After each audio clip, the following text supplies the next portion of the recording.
Ladies, gentlemen, and those held in contempt of gender, happy Pride, and welcome back to the Stolen Cities.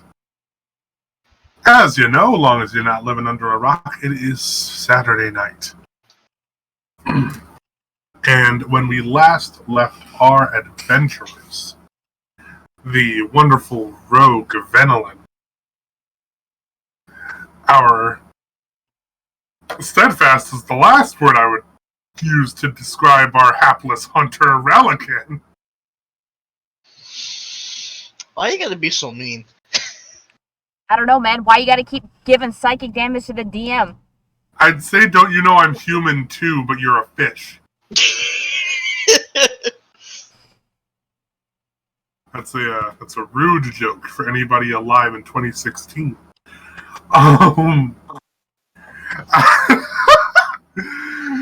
Our actually steadfast ascetic, Cross, and the ever enigmatic but always beloved automaton, Jason. Yes. Picture perfect there, Lucas. Amazing. You'll be a member of Sparks. In any case,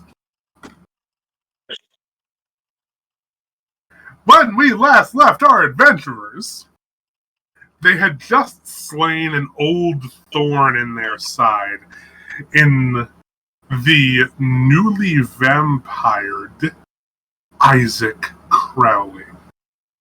They had taken an espionage mission, well, a stealth mission, into a coliseum on the Greater Island in order to finally assassinate Alzin. However, they found Crowley instead, leading to a lengthy and quite bloody fight in which several party members were pretty injured. Jason had to fight a shadow version of himself. Ralakan almost fell in love with the boss.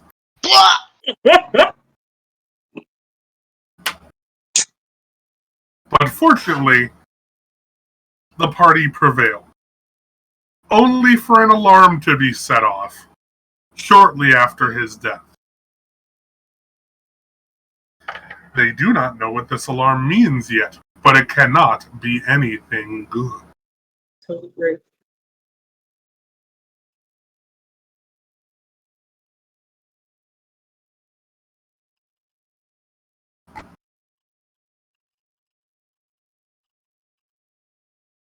Alzin's body is ashes on the floor of the control room. There is blood everywhere, including all over most of you. What blood was nearby the ash is starting to burn away along with it, but it seems to be taking significantly less time than you'd expect.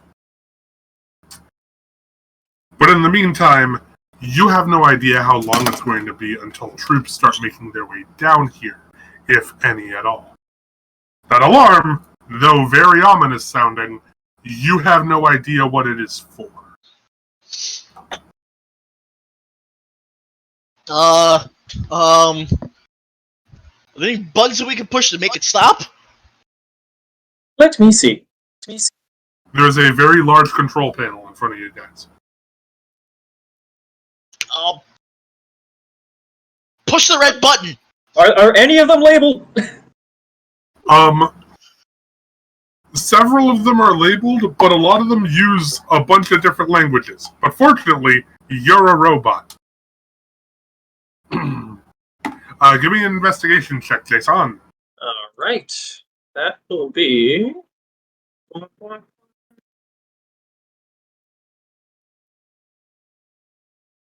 a critical fail! Oh no! My brain short circuits, because I'm probably still fighting off that rage. You're still in the midst of your rage. Everything comes up in Cyrillic. Excuse you?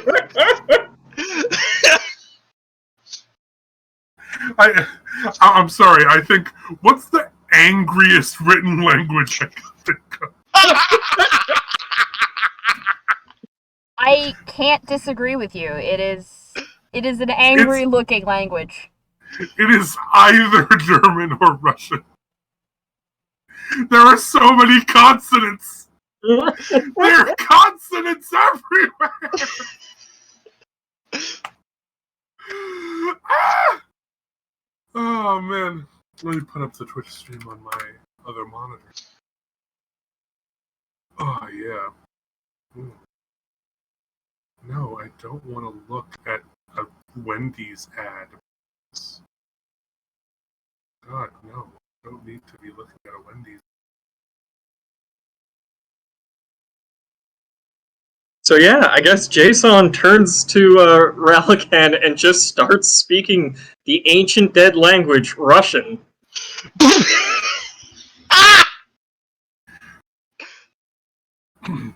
Ralakan, you don't know what wave of escalation protocol this is, but I was waiting for it. but you have no idea what Jason is saying.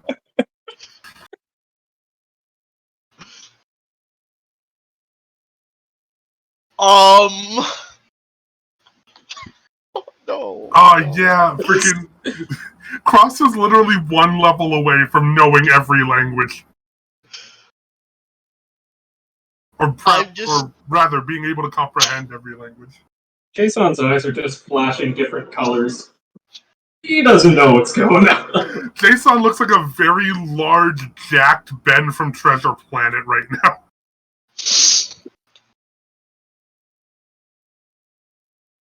Oh god. Oh man. If anybody else wants to roll investigation to look at the control panel, they can do so. Or if anybody else wants to do anything else. I would like to enroll investigation with my +0 investigation. Oh yeah, let's see that shit. Show me. Show me the magic. I rolled it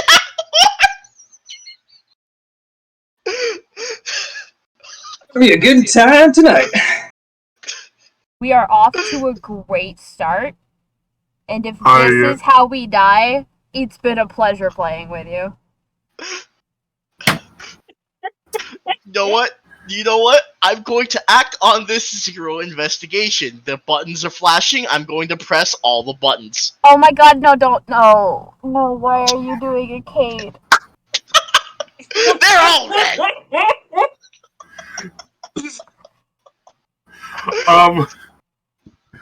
Spaz, you make like a Sonya player and just...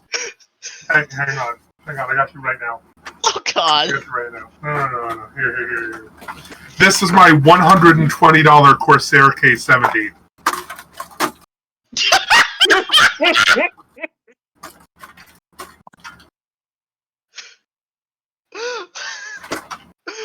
You just face roll the goddamn control panel. Until something... I immediately just stop. Just like, you know what?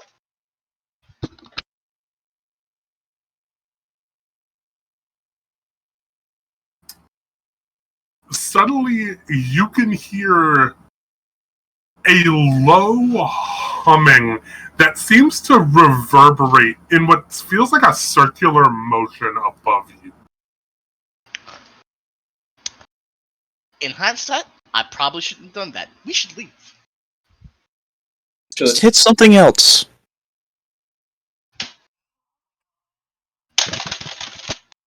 Oh! Nope. He actually pressed the buttons IRL. I gotta roll for it. Suddenly, all the lights switch off. It is Oh now no, what a nightmare.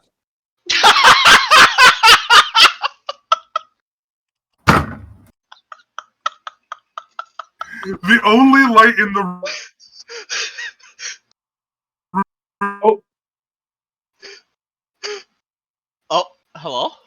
think you cut out there, Alan. Yeah, we can't hear you. You gotta stop hitting your desk, man.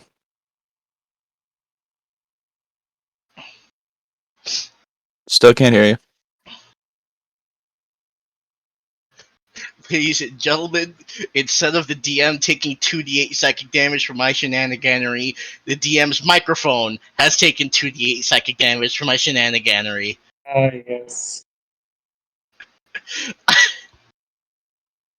Welcome to the curse stream.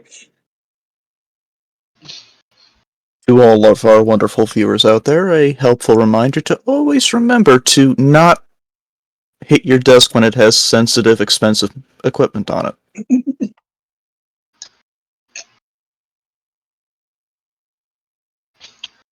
And you get to say that because you've been taking care of your microphone for like, what? How many years now? I think more than a decade at this point. Yeah, this would be... No, this is year 10 for this headset. Judas Priest.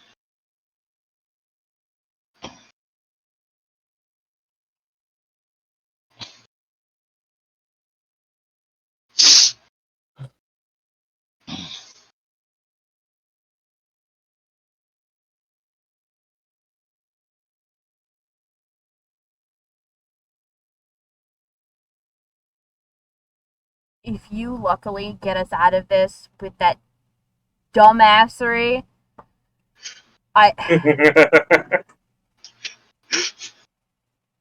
Well, at this point, I'm just hoping that, like, if he just keeps pressing buttons, the device will eventually break, and we don't have to worry about starting up the teleporter thing upstairs.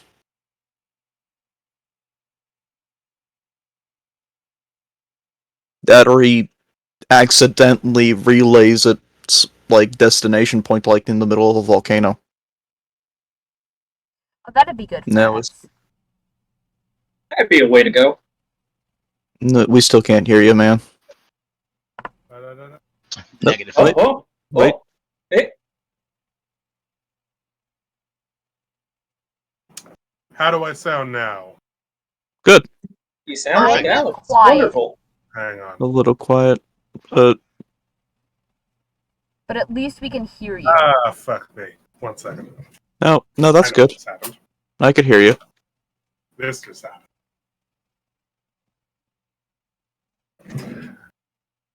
Dustin. Yes. You are good. That's it. Beautiful. Good mic. I had to plug my mixer back in. My mic sounds okay?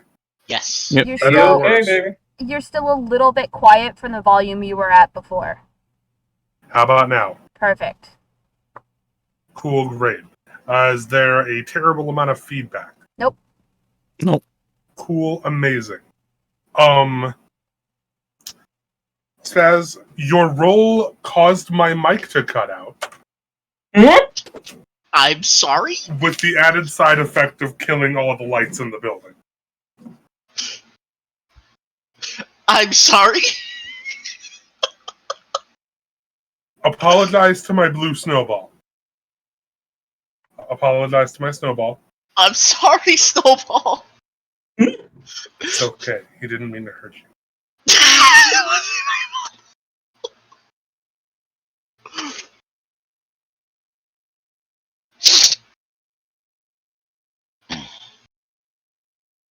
Monster. In any case, it is pitch black out here, and all you can hear are the shuffling of footsteps and a low, upcycling hum from above you.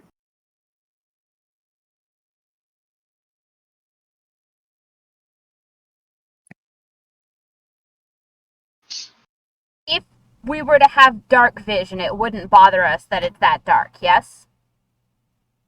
If you have dark vision, yes, you're fine. Perfect. I would like to give an investigation check before Rallican puts his grubby little hands all over the fucking console again. Too late! I'm joking. Vedalin will kill you, and then I will find a way to New York and I will kill you myself. in her own house. I hate you.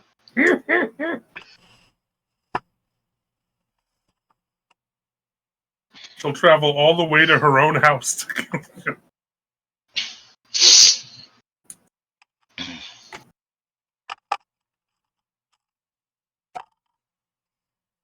That is a dirty 20. Thank fuck somebody with brains. Which is funny because I only have a +1 on investigation. You know what? The alternatives are a raging robot and your fish vampire sub, so I don't want to hear it. And Console. unfortunately, yes, console. Beautiful.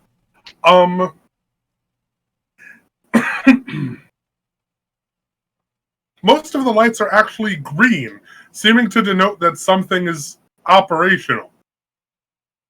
However, the ones that are red seem to have to do with things like heating and directional control. There are also still a series of monitors behind you guys that just seem to have a bunch of like graphs on them with rapidly escalating bars, as well as a map that is glowing red as though it does not have anywhere marked on it.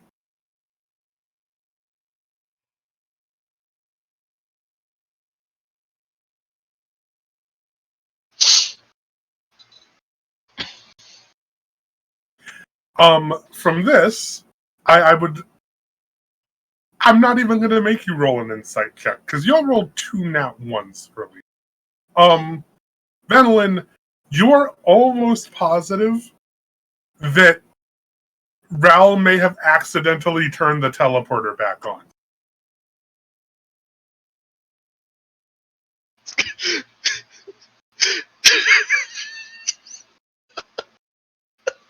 With the problems being that, 1, due to the damage you caused it last time, it is currently overheating. And 2, there have been no coordinates set for where this thing is going.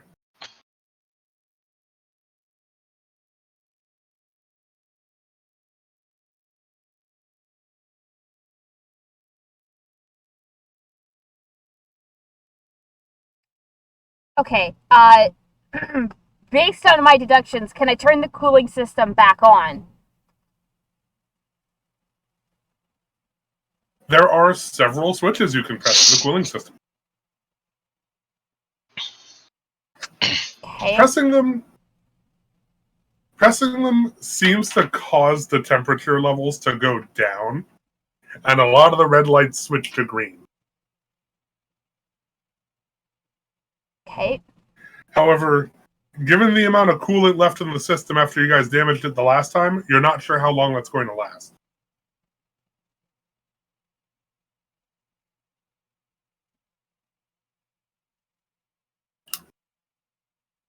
It'll be enough to get you out of here. Yeah. Or if you can figure out how to pilot the teleporter, enough to maybe get one teleport off before it explodes. Yeah, that's kind of the next step.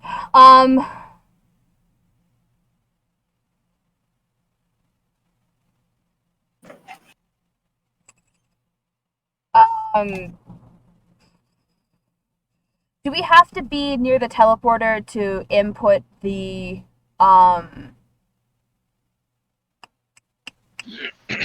coordinates? It looks like it. There don't seem to be any controls on this panel for setting coordinates on the teleporter.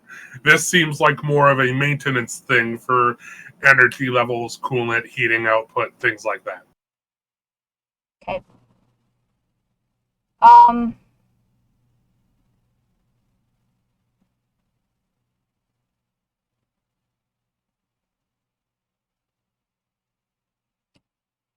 Is there a way that I can set these to switch off so that it'll overheat and explode after we've left? From what you've seen, you're pretty sure as soon as this thing runs out of coolant, which, given the amount that it has left, is not long, it's going to start overheating again and eventually explode. Okay. You estimate, given the rate that it's going right now, you have a few minutes, maybe? All right. And given how you've seen the teleporters in other locations work, you're pretty sure that using it will only expedite that process further. Perfect. Okay. Do we remember the direction of the teleporter? You know that it is directly above you. So we just need to get up however many floors You that need to is. go up one level. Okay. However, that one level will put you at essentially the base level of the stadium, which is visible to literally every other level. Yep. It's a stadium. Mm-hmm.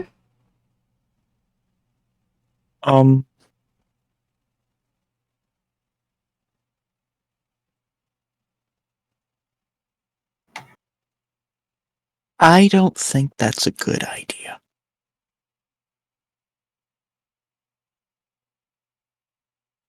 And how would you suggest that we get back out of here, Cross, with everything set to explode? A door? And then we're still deep in what is basically enemy territory. Mm.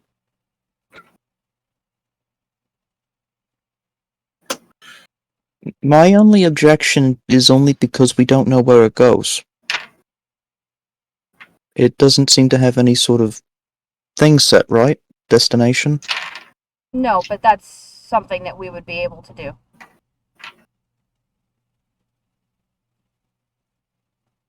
Okay.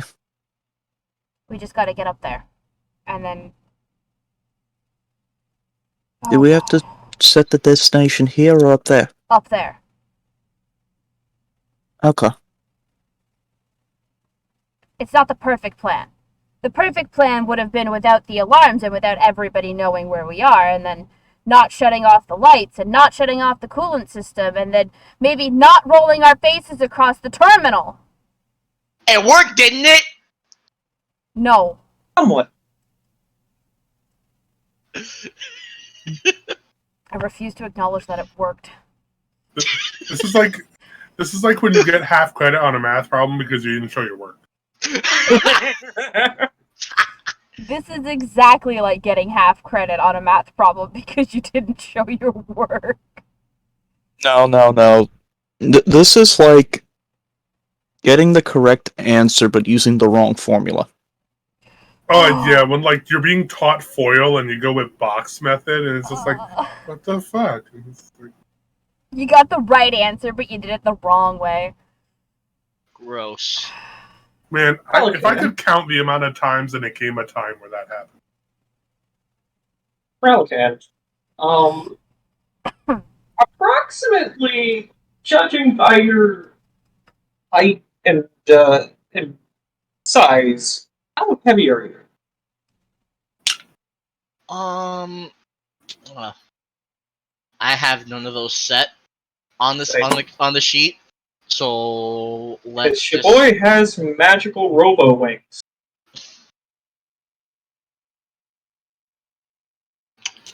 That's true. I know for a fact. Jason does currently have the assistance of V5, the Vector, a ultra lightweight variant of himself that can fly and do a bunch of other things. But the thing he knows how to make it do is fly. Let's see. Let me just pull up something.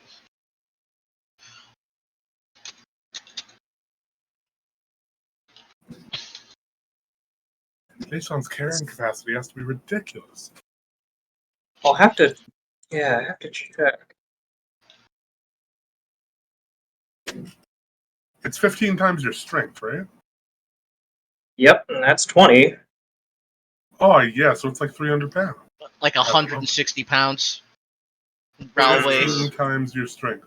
That's 300. Okay. Jason's currently trying to do the formulas in his head. Because he can probably carry 2 of you. Literally, You could all you probably need to carry do. all. Sorry. No.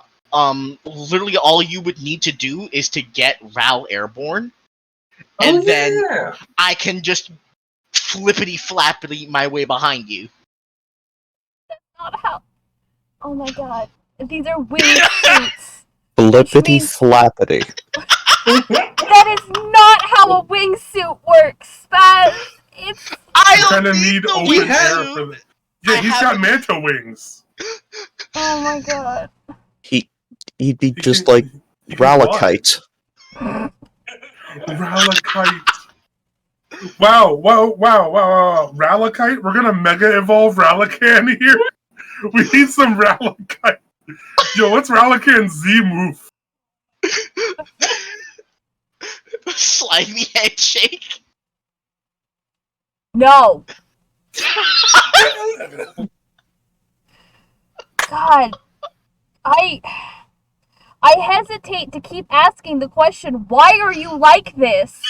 Because I never get an answer. And it just leaves me more frustrated because I just never get an answer about why you're like this. It's like asking how I met your mother. Like, what the? I'll be perfectly honest, I don't know why I'm like this either.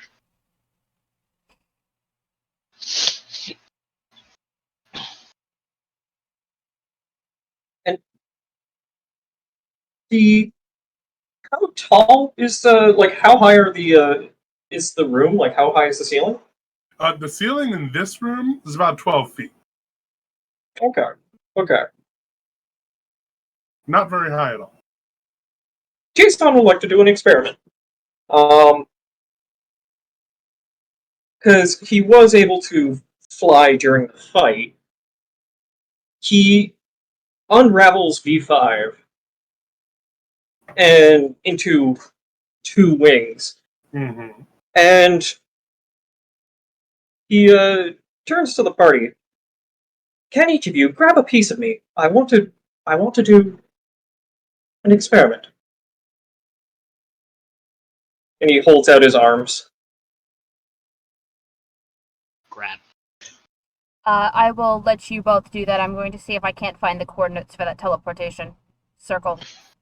Wonderful. I just want to see if I have the capacity to carry you out of here with ease. So, when the 2 grab onto him, he wants to see if he can just, like, hover, like, keep a steady hover above ground.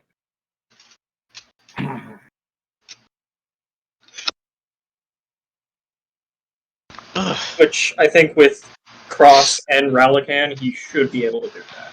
Yes, you can. Maddie, give me an investigation check again, please. That's a 12. That's fine. You can see a map of what look like 2 islands, one larger and one much smaller one that you recognize as the isle that Maddingard is on.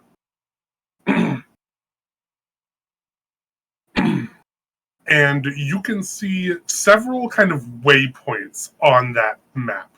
The map seems to be glowing red because a waypoint has not been set. However, you see a waypoint directly above Manhattan Island, which you assume is New Manhattan. You can see a waypoint a couple of blocks from here, which you would assume is the Glass Tower.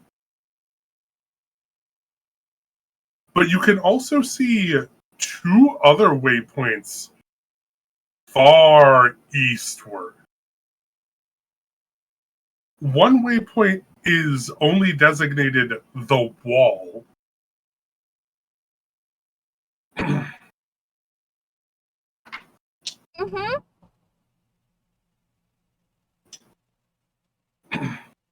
and the other is labeled Sunrise Harbor.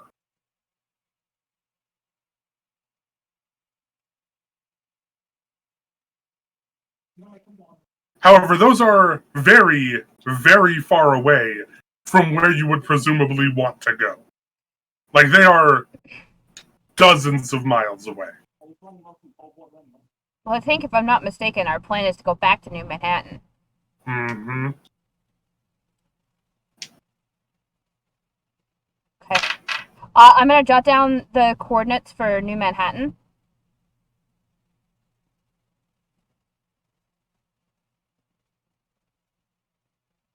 Understood. And, yeah. That'll be... So that I can just copy them into the system once we get up there. Mm-hmm.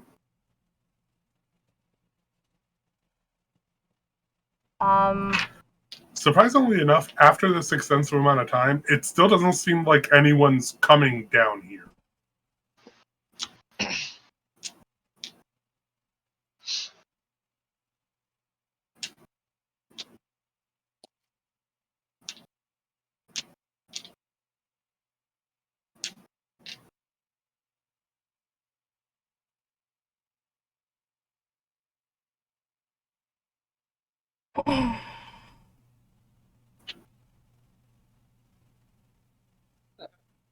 Are there any...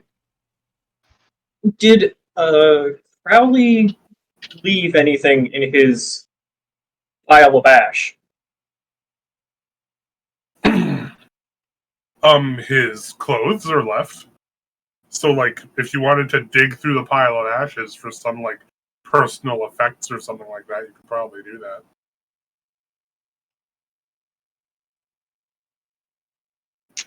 By this point, we can safely say that your raid is over.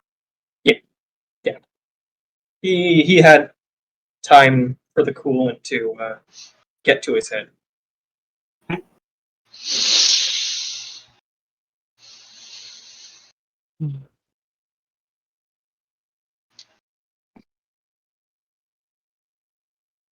Does anybody want to go through Crowley's personal effects? Okay.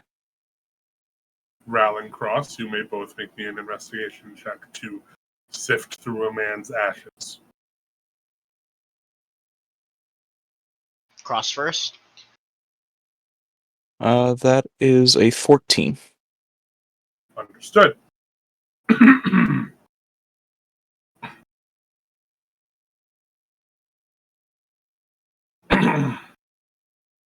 Cross, you find what feels like a small journal. Unfortunately, being used by somebody who can see, it is not something you can read. However, if you really wanted to, you could try and, like, read the imprints from a pen going across it. As well as the small coin purse. Whereas Ral, you find a map of this larger island, as well as what at first looks like a flask for, like, drinking. But when you try and, like, unscrew it, it instead acts as a latch, which causes it to open, revealing several vials of blood. Oh, These look like the same vials that would be used as currency up in New Manhattan. However, they look very old. Some of the ones with the copper piping at the ends have started to turn green with age, which normally only happens by several decades, sometimes even centuries of aging.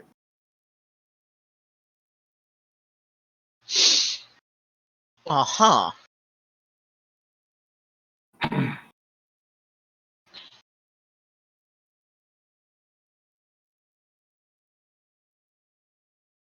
You know Crowley's not that old, so you can only assume he got these from Alzin.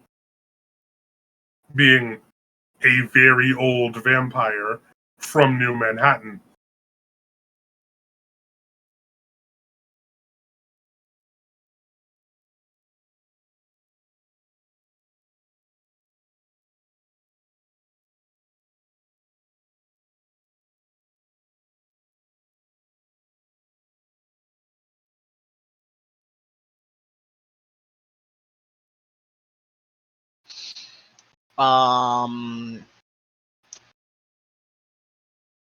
I'll let them know that we got some vampire money or really expensive snacks. I found the journal, but I think we should probably get going and take a look at it later. Just hold on to it for now. Mm-hmm. I've got our coordinates, so let's go. Wonderful. If need be, I can just fly us up directly up to the next floor, over to the teleporter. Okay. You guys rush through the basement level to the stairs that you came in here through, and find yourselves back at the base level.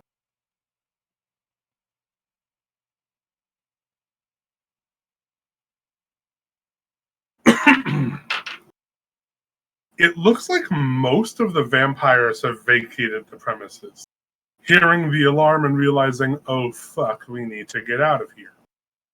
But it does look like a few have stayed behind to try and figure out what triggered it. I will need you guys, if you are going to go out of this door, to make me a stealth check. Are we in dim or darkness? You are pretty much in darkness. Perfect. Alright, stealth check. This is going to be great. Oh, I'm not rolling well today, fellas. That is a 10. 16. 15.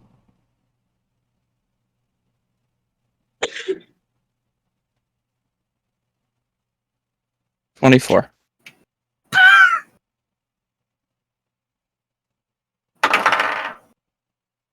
Wonderful.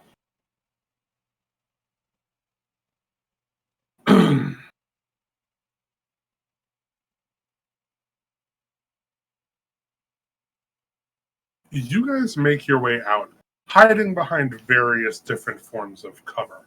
One of you kind of slips right behind the door. The other sidles along the outer wall. One even uses the back of the control panel they're trying to get to. However, Ral, just as you're trying to sidle your way through, you accidentally trip on an exposed wire. And while you don't fall or anything, it makes just enough noise that somebody on the lower level is kind of just like. And, Ral, do you have dark vision? I don't know, honestly. I'm a vampire, so I would assume so. Oh, yeah, you're a vampire now. Sorry. Yes, you do. Yeah, you can very clearly see this one guy point a heavy crossbow in your direction. Whoa, whoa, easy, easy!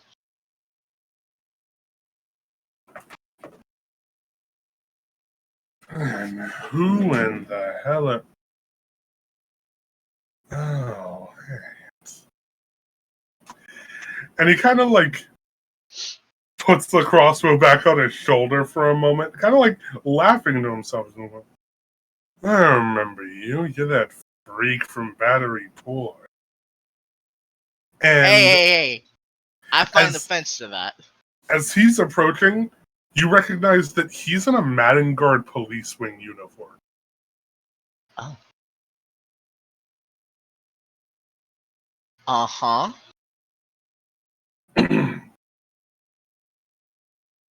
So, and he points the heavy crossbow at you one more time. Mm-hmm. How about you tell me what you did? and I'll make sure I bring you to the boss in one piece. You promise?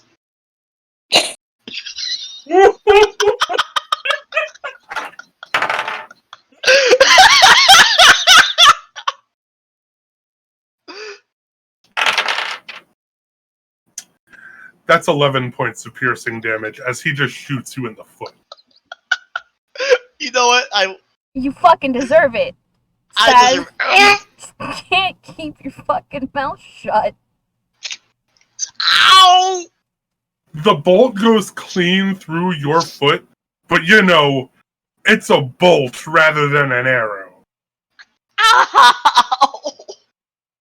That was So that your really- foot is stuck to the floor.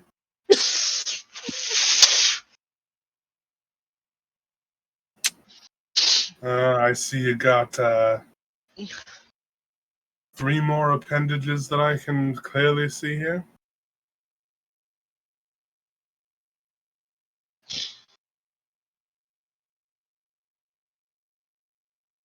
Oh, You gonna say something smart, or you gonna say what I want to hear?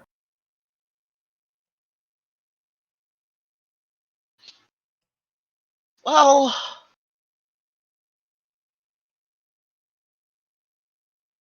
you wanted to hear what I did, correct? Yeah, I'd like to know how you sabotaged the teleporter. Tell him the truth, he's not gonna believe you anyway.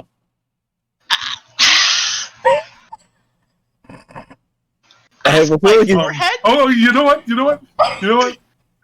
While Ral has this guy distracted, does anybody want to do anything in particular? Is this guy's just like slowly walking in towards the base with a heavy crossbow? Sure. Since I'm the quiet, stealthy one. Apparently. I'm just gonna I still have my rapier of wounding out. Well, still, but I redraw my rapier of wounding. Yay! Very, very quietly sneak up behind this man until I'm standing right next to him. And I'm just very gently gonna lay the tip of my rapier up against his jugular and just one wrong move. And your blood is gonna be spilled all over this floor. So how about you, put that crossbow down? Yeah?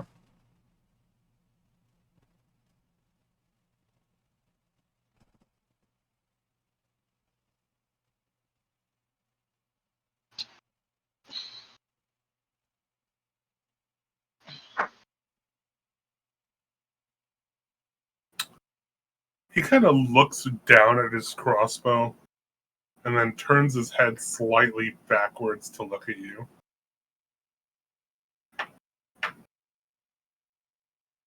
Of course she wants me to drop the crossbow.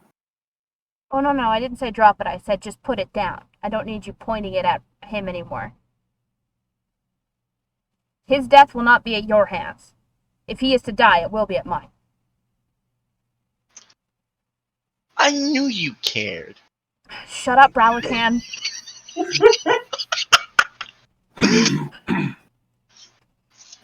I feel like he and Ven both tell you to shut up at the same time. Oh my god, it's the stupid scene from Falcon and the Winter Soldier.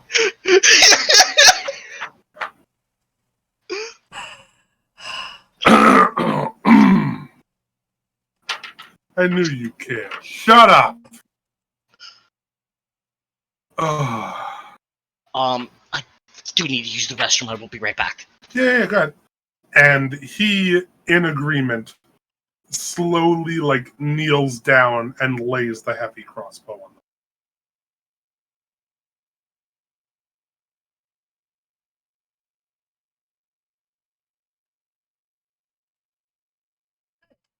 I'm glad that we can see eye to eye on this. You know that thing's not enough to kill me, right?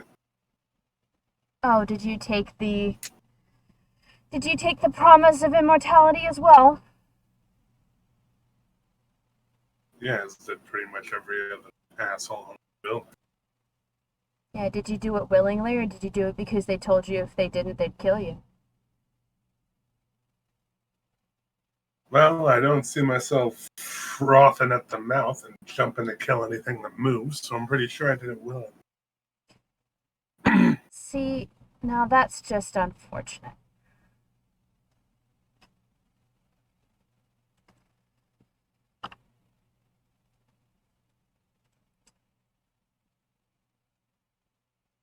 How many of them are you? How many, whatever the question's supposed to be. How many of you are there? That's the one. Fuck. English is hard. I'm alive. Speak French then, you fucking maple I leaf. can't. English is hard, and it's the only language I know how to speak. Fucking okay. Anyway, how many are there of you? Too many for you to handle. Oh, I wouldn't put that past me. You know I didn't become known by that reputation because I half-assed anything. Well, there were about 100 before evac, and provided this place implodes rather than explodes, there's going to be 100 waiting to come right back in here to serve their record. Okay. Good to know.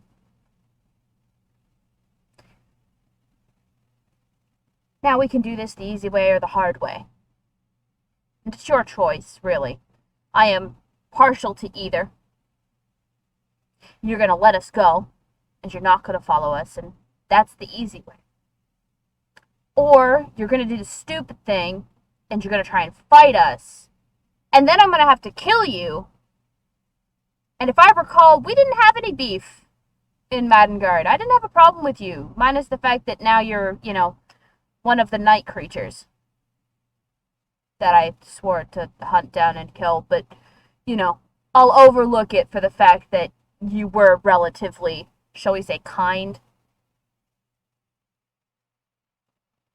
You certainly weren't Crowley, which is not a high bar to be compared against.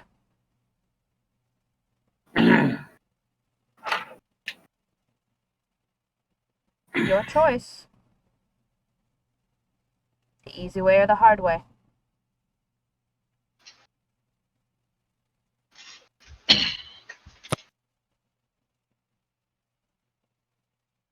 You realize veterans gotta die, right? You realize we've already tried to kill him once? Wonderful. And did it succeed? Well, he didn't stay dead, if that's what you were asking. But I can get creative. Yeah, he's hoping for that. I know. But first, I gotta deal with Alzin. Because Alzin has brought nothing but pain and suffering to what we called home.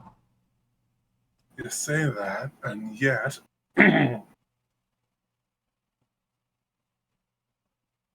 those of us that wanted it, right here, not wanting for anything. Not having to worry about where our next meal's gonna come from. Not having to worry about money or rations or eating the same damn soup every day.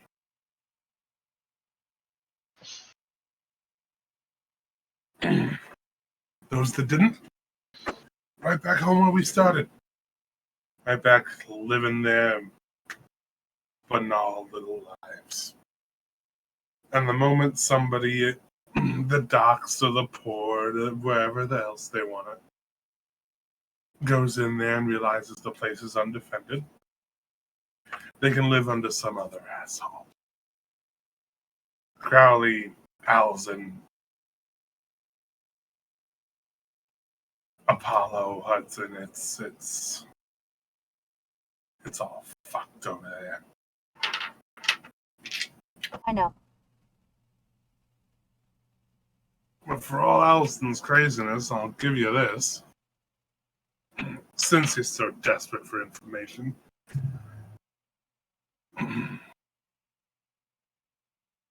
Alzin and Crowley used to talk about how they were the only ones that knew how to kill him. Like, kill him. Yeah, well, it didn't help Crowley too much now, did it? You'd think if they knew how to kill a vampire that can't be killed, he could have killed us, but, oops.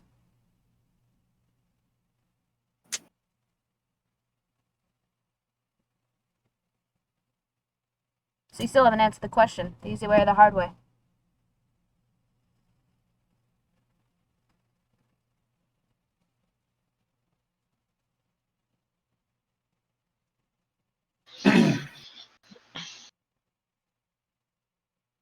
He's a big guy, and he kind of like nods in Jason's direction.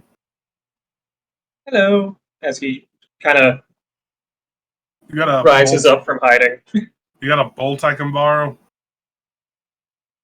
Do I have a bolt? I got one in my foot, you jackass! Jason just walks over to Ralakan and just like yanks it out of his foot. Will this do? Pain! Ah, yes, we're reenacting scenes from Falcon and the Winter Soldier and Shrek. Apparently. Oh, what are you talking about? That's the last thing on my mind. Ow.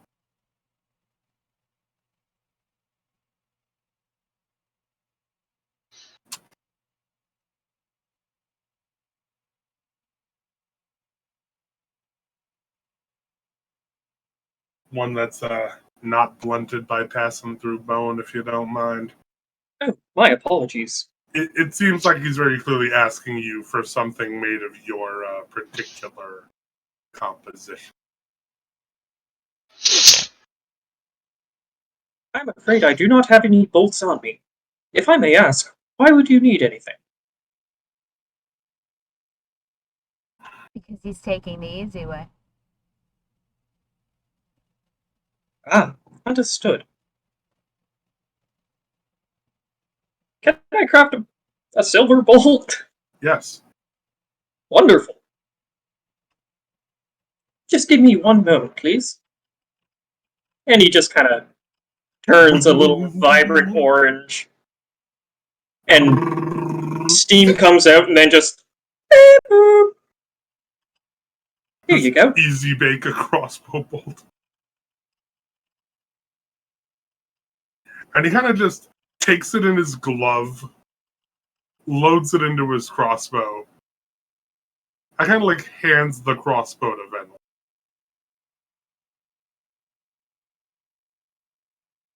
I wish I could say that this would be painless, but killing the undead has never been such. But I'll make it last as short as I can.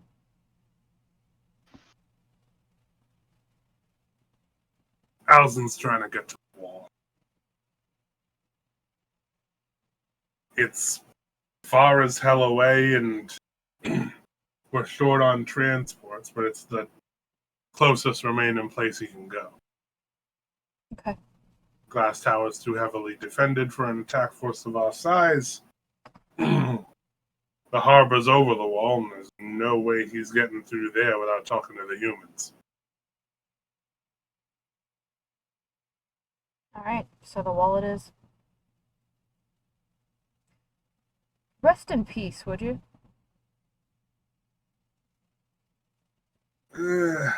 We'll see about that where I'm going. Well, you chose it willingly, and I'm hoping you aren't about to tell me that you killed anybody innocent, so it shouldn't be that bad. Either way. Goodbye. And then she'll aim the crossbow properly and pull the trigger. Oh, yeah. Give this man the easy way out. Because Fortunately, he knows the hard way ends in him dying anyway. Fortunately, a headshot is still relatively painless compared to something else. Yeah. So you aim for the head. And his body turns to ash before it hits the ground. Does he have any personal effects on him, Alex? His clothes are also remaining. Searching through them, you find another coin purse as well as another one of those flasks that seems to be a container for some vials. Okay. But nothing personal, like a family trinket or something? Doesn't look like it. Okay. I'm just going to make a note of what his name was and, give him a quiet funeral in a bar later.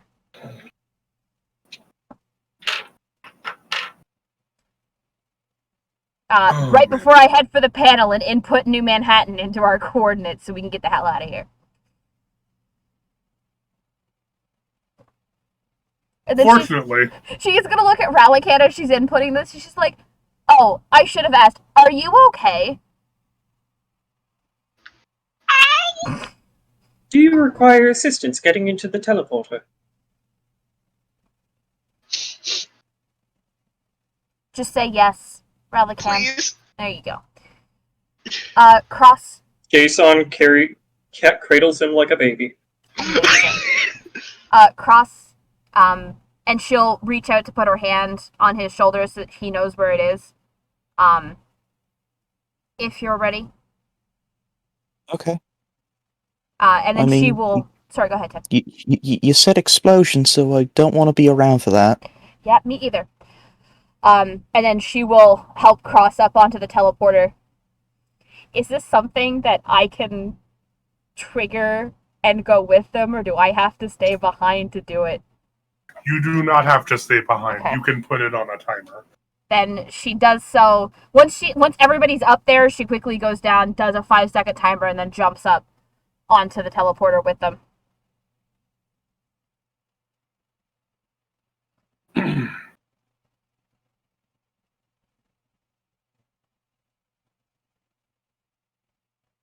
You jump up just in time as the teleporter whooshes blue, and you guys are shunted through it and upwards into the sky. You immediately find yourselves back in the new theater.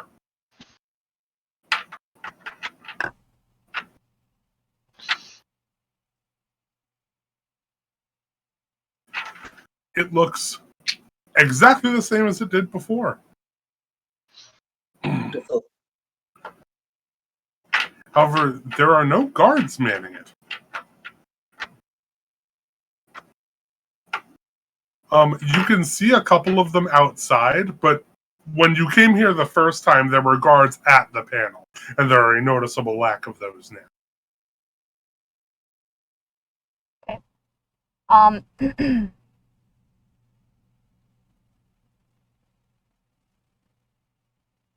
Well, let's go report to Vedran. And then we may have an issue at the wall. Just further than I've actually gone. So it'll be well beyond my ability to predict what's gonna happen. Understood. I look forward to this adventure. What's the wall?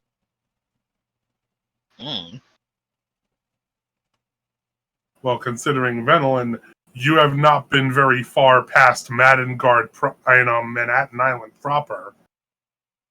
You have no fucking idea. Would there be anything in Jason's corrupted memory banks to have any clues about the wall? History check, please. You got it. +1, here we go. Yeah, he doesn't get that. That's a 6. You come up with the Merriam-Webster's unabridged dictionary definition of the word wall.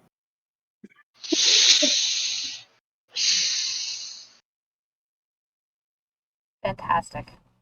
Please don't look it up, Lucas.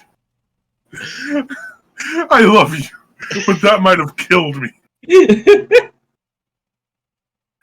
You see, now I'm wondering if the definition he gets, because, like, does he get the really old Pink Floyd, The Wall, or does he get the Game of Thrones reference, The Wall? Look it up.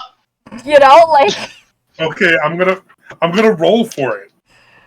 I'm gonna roll a D100. You know, does he... And- Is it the historical reference of the Berlin Wall? The Great Wall of China. Anyhow, here's Wonderwall.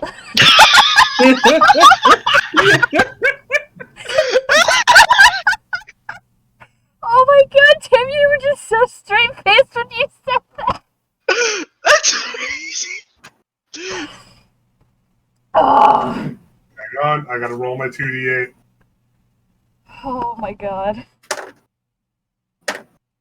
That is 15 psychic damage, Tim. Thank you.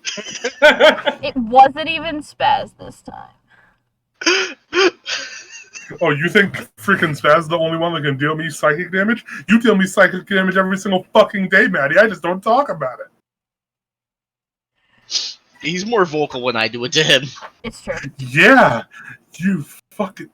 I'm not gonna go into it. We're in session. It's fine. It's fine. It's fine. Fucking Halo 3 ODST. Okay, so... So, I guess Jason then regales the Rotten Tomatoes review of the 2017 film The Walls, featuring John Cena and Aaron Taylor. Oh no! Oh No! Was this helpful? Yes or no? no! We'll go with maybe. This is like when Cross goes, I'm gonna disintegrate you, and the iPhone plays Disintegration by The Cure. Stop! Oh my god. Not the Marvel jokes.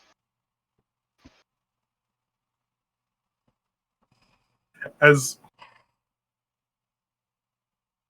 somebody who quips more than anybody else in this party, I don't know if you have a license to request to know Marvel jokes.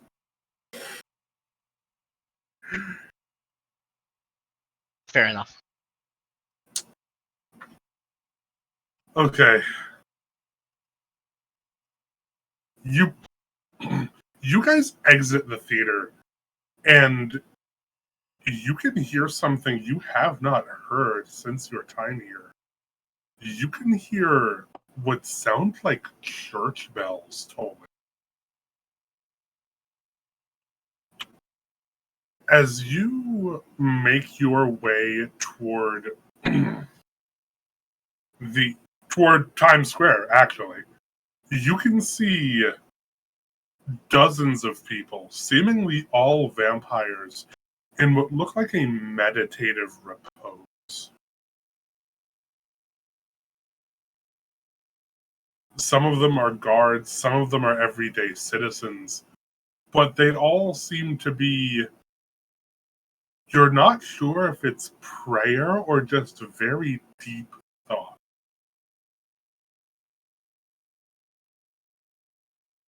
Does Ralakan seem to have this urge to fall on his knees and pray?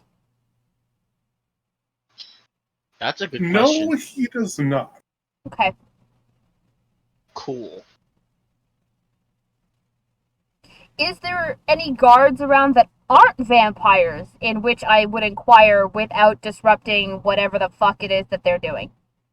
There are several guards that are vampires that aren't doing it. Okay. But there are also several that are human, that are also just like, kind of just observing and doing the regular guard things. Okay. Then I will inquire to the vampire guards, since this seems to be a very vampire-centric kind of thing. washed my glasses and now they're filthy. Oh no. Most of the vampires here are aware of very little of the history down there, but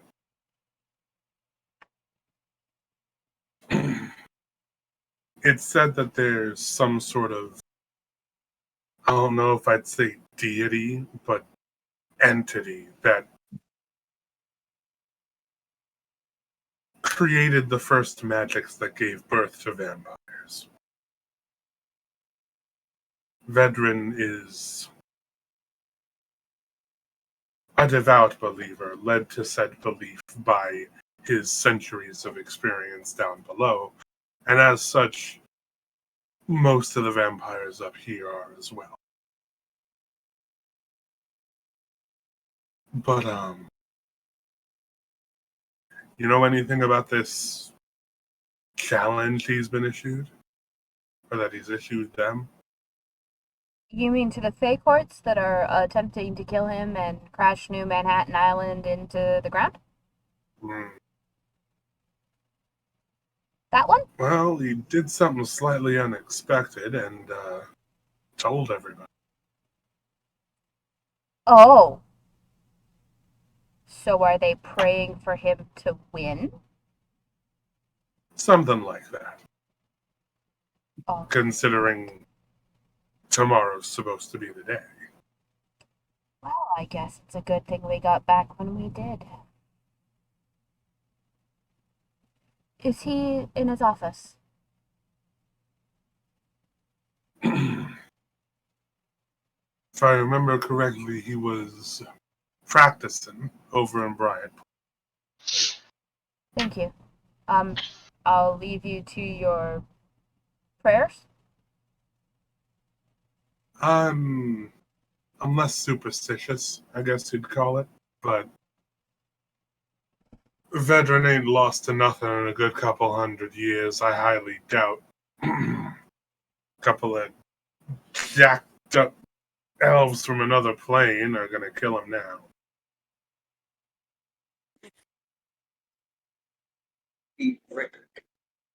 And it doesn't look like he catches his words until you turn around to leave and he notices your ears and he's like, oh fuck.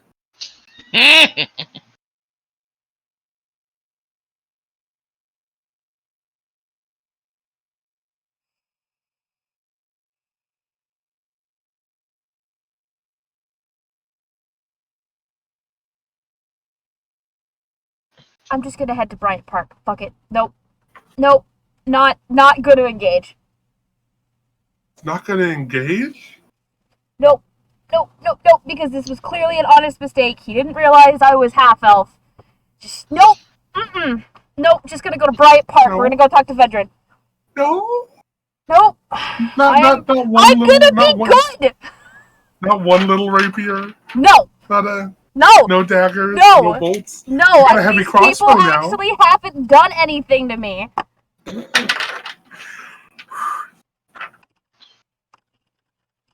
Going to Bryant Park. You guys head to Bryant Park. It's not far from here. It's maybe a block and a half. And Bryant Park is empty. There are several civilians and others that are kneeling in the perimeter of Bryant Park, but the park itself, dead empty. And you can see Vedran clad in this pitch black suit of armor with what looks like several weapons on him. However, at his right side on his hip is a rapier. In his left arm seems to be kind of like a smaller shield, one more made to fit as a bracer. And this large two-handed sword, more akin to a claymore on his back.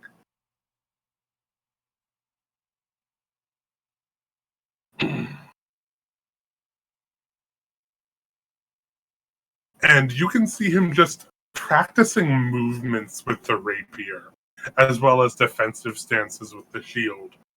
when he hears the clack of a foot on stone as you enter the park, and he immediately whirls around in like a very prepared stance before realizing who it is.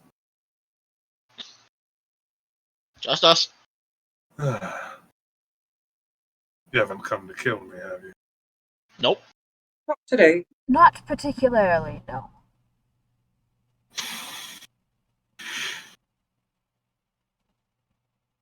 He gives an almost anticipatory look to Jason as he says, "Not today." If you give me the go-ahead, then I will carry out the deed.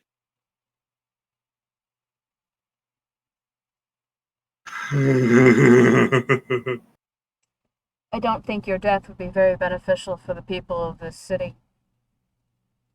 No, it wouldn't. Which is why I have no intent to lose to these madmen in the Court of Chaos.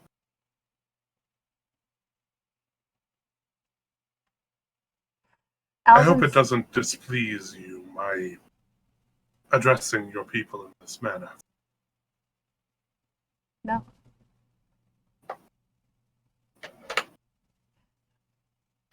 As hailing from the Court of Intent, I do not take offense, as the Court of Chaos has made its choice despite attempting to be talked down from their obvious ludicrous course of action.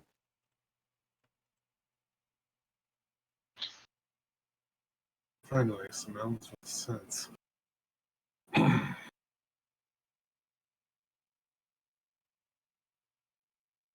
So, I assume you have news from the surface. Yes, Crowley is dead. Wonderful. And, Allison's headed for the wall. Wall. He must really want dead. Yes, he seems to think that he is the only one capable of doing so. He is one of a very select few.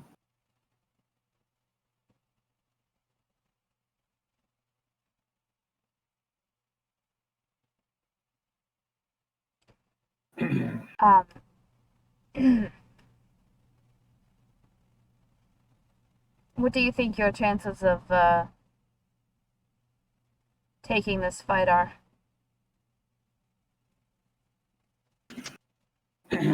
Well,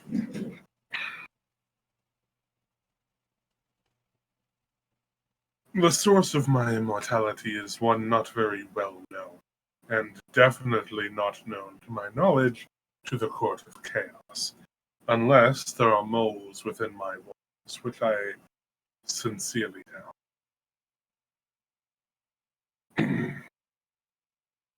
Regardless, unless they've got some secret stash of silver scurried away somewhere, I highly doubt their ability to even gravely wound me, much less permanently. Fair enough.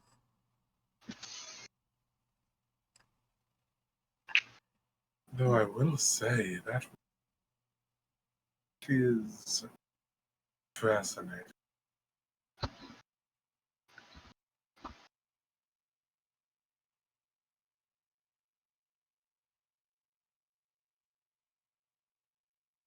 Did you know that you were the only one that could get her to speak during the entire time she was incarcerated? Yes, I'm aware. Just absolutely would not acknowledge any of this. I find that interesting. Even those of us who were once elves, who once shared a kinship. I wonder if all of them share that vitriol.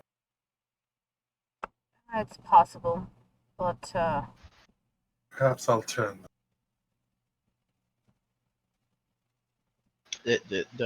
Don't.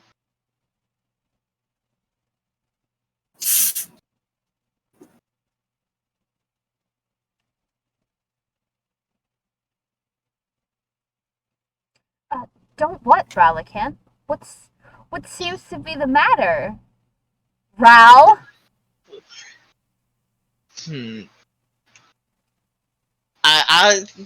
Choices. Not a fan of other people getting whole life-changing decisions being made by someone else. Uh-huh. No. Oh, by all means, I'll happily offer it to them, same as I did to you. But if they're going to choose to end my life, or if they're getting life eternal, then that is their choice. Maybe just off them.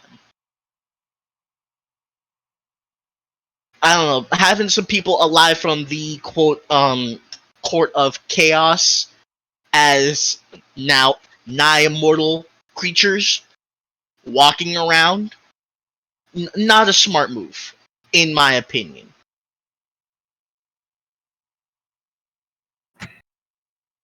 As much as I hate to admit this, I do have to agree with him. But of course, it's your choice. They'll just be your problem.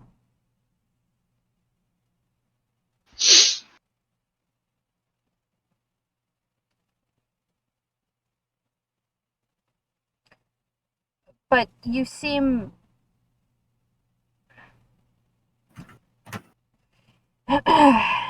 if I may offer without giving offense, of course. Your moves seem too rehearsed. There isn't any edge to them. As if you're going by rote of memory instead of by knowing, how to read your opponent. I studied many of the old arts with regards to this form of combat and practiced many of them in my first siege of this place centuries ago. I understand the art of being able to accurately predict an opponent's movements. But it never hurts to practice what you know, I suppose. I would be more than happy to spar with you, if you would like.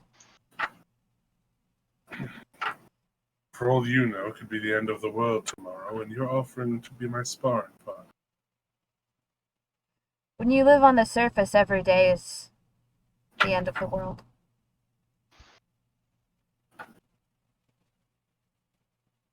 I think I might like you. And he sort of like snaps his fingers, and his armor immediately dissipates like smoke, revealing his usual suited attire. Okay.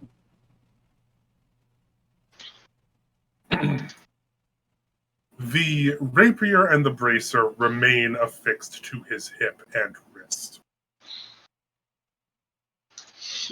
Oh, Lord.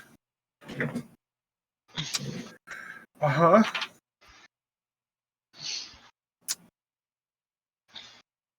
And he simply stands there, kind of like in a defensive pose, so as to offer you the first move. All right.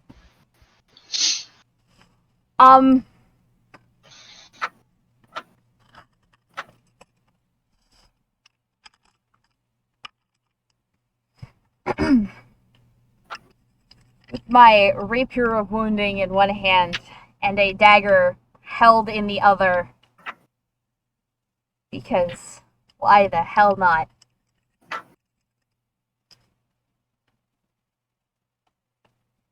What could possibly go wrong? You shouldn't have said that. I know I shouldn't have said that, You shouldn't but have I said that. said it, so here we are. Centuries-old vampire who's practiced practically every martial art under the sun. Yep. And if just the piddlywink chicken shit weak old vampires on the surface can practice advanced blood and shadow magic, how advanced do you think this freaking 1,000-year-old psycho with a murder fetish is? I go with a murder fetish. Interesting. Nice. Y'all are Love the ones to who hear that. killed him on request from him. So, Alex, I'm going to ask, just for curiosity's sake, if you would allow me to use sneak attack, even though this is a one-on-one and I am not a swashbuckler.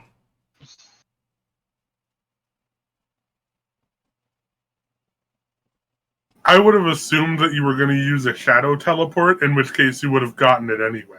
You mean the shadow teleport that I don't have because I used it against Crowley and we haven't had a long rest yet? Ooh, ain't that a goddamn shame. Yup. Boom, boom, ba-doom, Also, I wouldn't open with that. That's revealing my hand way too fast. Fair enough. I will grant it to you. Perfect. My foot still hurts. Uh, By the way, Alex, that is a 23 to hit with the Rapier of Wounding.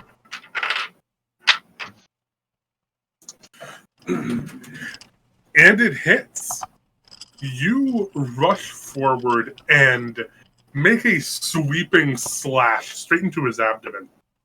And he doesn't even look like he tries to block it. Like, his rapier is positioned way too high to even, like, to block a blow like that. Mm-hmm. But he doesn't even look like he leans his arm down to block. And as you look through the, like, torn fabric, you can see that, much like with Crowley, the rapier's typical necrotic effects do not appear to work on Else. However, it does leave an open wound that, unlike Crowley, is bleeding into his suit, turning it from its typical black to an almost unsightly shade of red. Okay.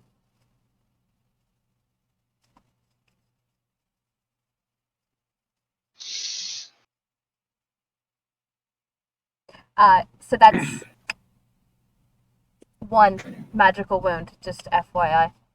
Oh, yeah. One. And I rolled a 2 with the dagger, so I'm definitely not hitting with the dagger. Ah. Also, Ral, unless you have stated otherwise, Jason has not put you down yet. You're still being carried like a child. Give know me a what? moment, actually. I need to pull up Vedran's characters. Uh-oh. I'm just gonna, continue to be held like a child because my foot hurts. There is a hole through my foot. Because I opened my dumb face. Does Jason still have the harness that he was carrying across him when he jumped off of Madengar? In Manhattan earlier? Was the harness actually just V5? Like, just Yes. wrapped around him? Yes. Then yes.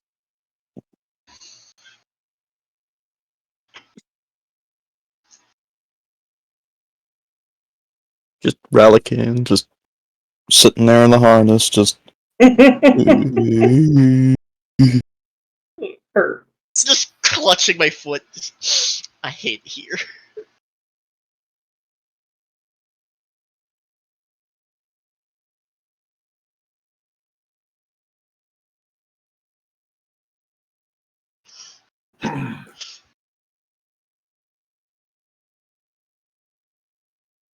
He sort of points his rapier at you. And you immediately see a sort of drop of blood come off of it that you didn't see before. You're not sure where it came from. I'm pretty sure it's not mine.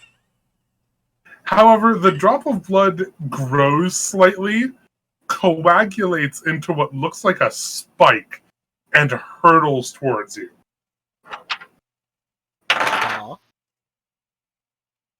What does he have to that? Oh, that's hitting you. I'm assuming it's higher than a 16. Oh yeah. He hurdles 2 of these blood spikes at you, one of which hits for 9 points of force damage. Okay.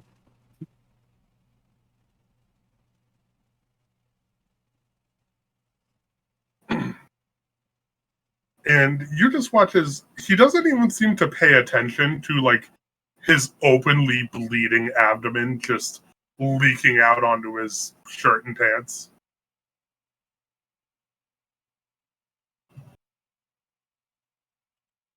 Okay.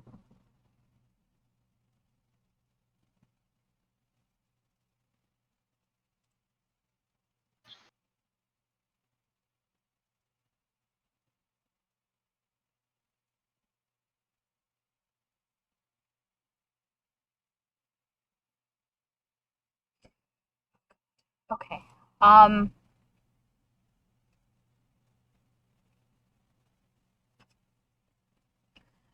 We're gonna go in with the rapier again, I guess. Okay. Hit me with it. Do it. Let's do it to it. Not with a 12. Nope. And not with a 1 on the dagger. Damn. Is that that one? Yeah, it was. Oof.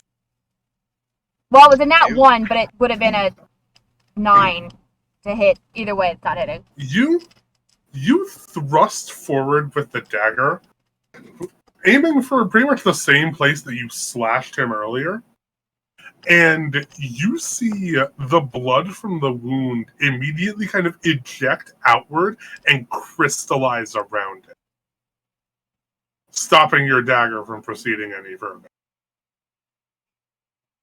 And the moment you wrench your dagger away from it, it decoagulates and returns to being.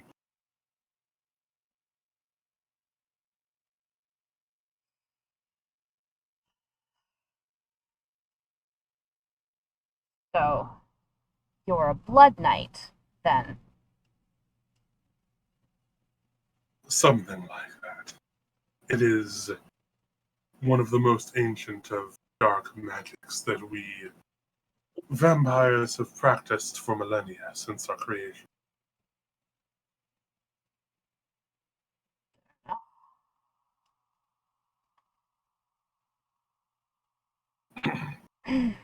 You're familiar. Becoming more familiar with every vampire I encounter. Crowley did something similar. It was strange. No doubt taught by elves. Possibly. It makes me wonder. No, most definitely. Most knowledge of the blood magics was taken with us to the sky. Not many on the surface still maintain said knowledge, especially not on Manhattan Island. Well then. Oh, good God. Come on.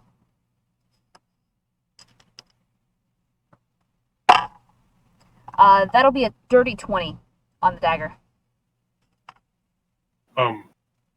He's not taking his turn. Apologies. No, you're right.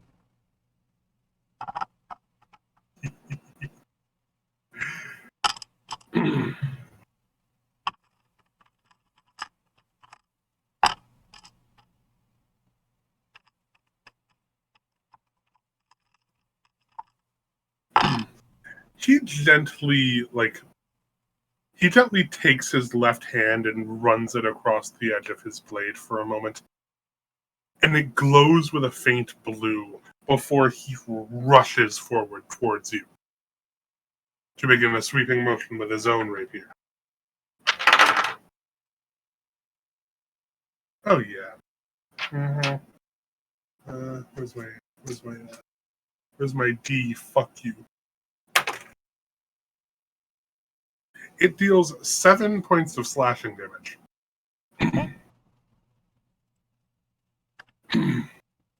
And you notice that the wound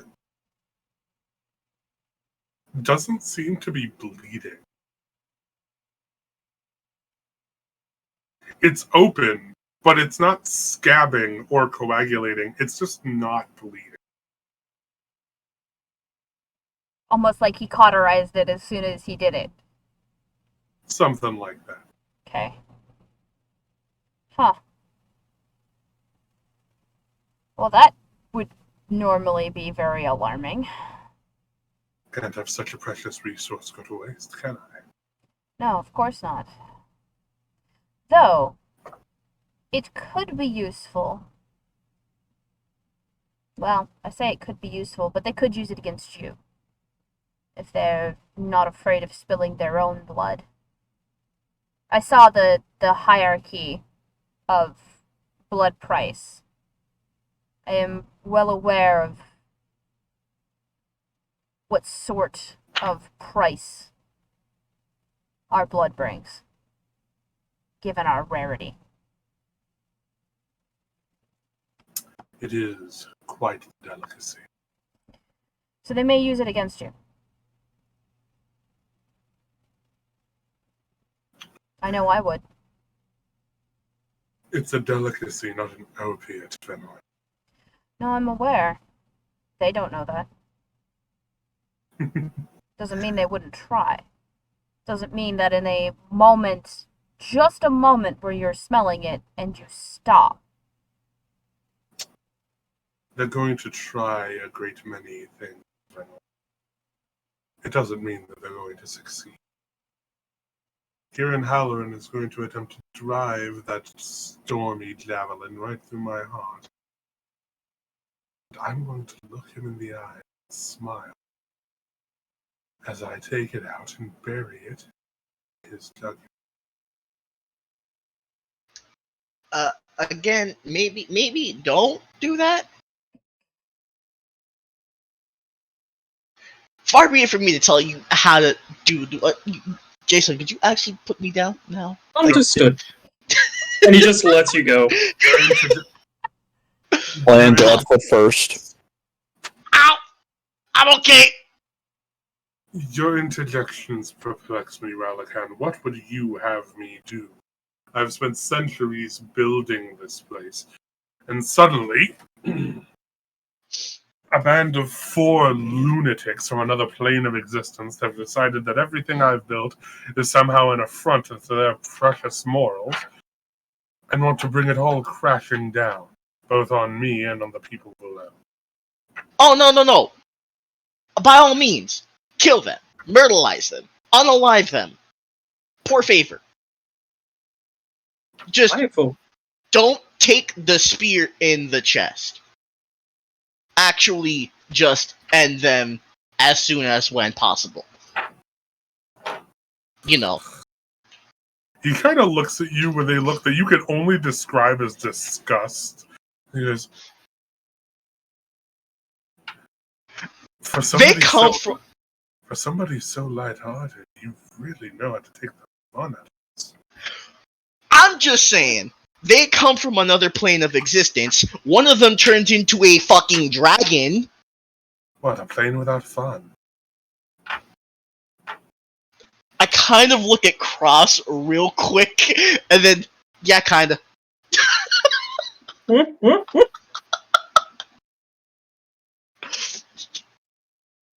Perhaps. Actually, Go ahead. No, go ahead. I am a tad bit curious, though.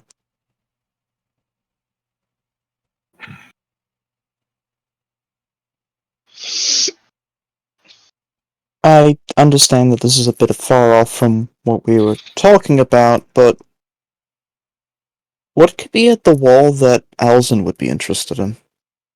Very simple. It is the nearest remaining vampire stronghold. There are dozens of communities of vampires from here to there. However, the wall is where the vampires stopped. And for good reason.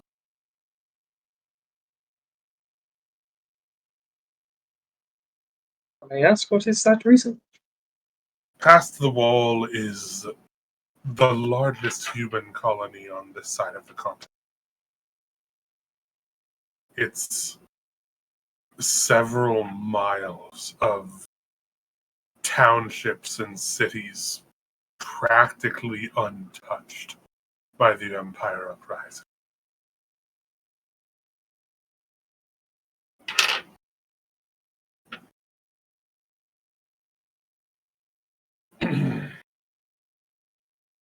Those more of means during the uprising fled there and created a more concentrated defense, knowing that the vampires could only approach from one direction. Being that they cannot cross running water, being on what is essentially a peninsula enabled them to mount an effective enough defense to hold them off until they could form a barrier. That barrier is the wall.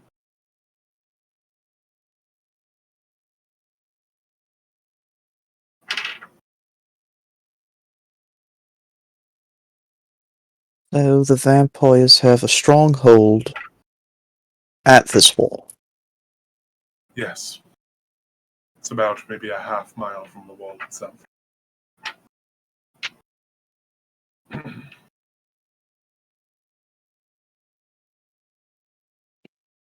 What about the other teleportation port, Sunrise Harbor?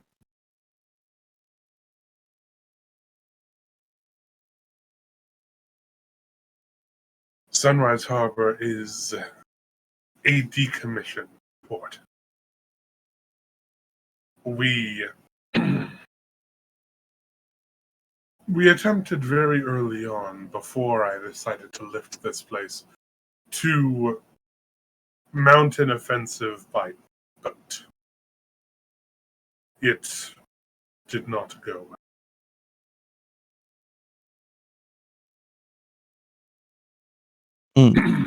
Fortunately, the boat on which the port was placed was also destroyed in the battle.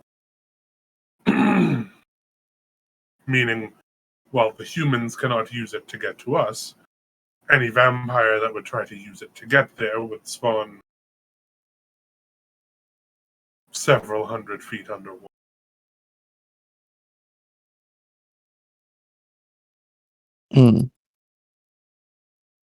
I see.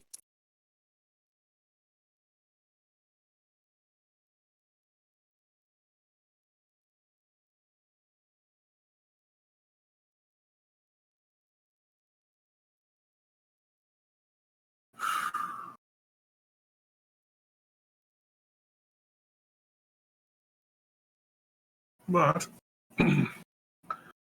the wall is the last remaining place that would have a teleporter capable of reaching here.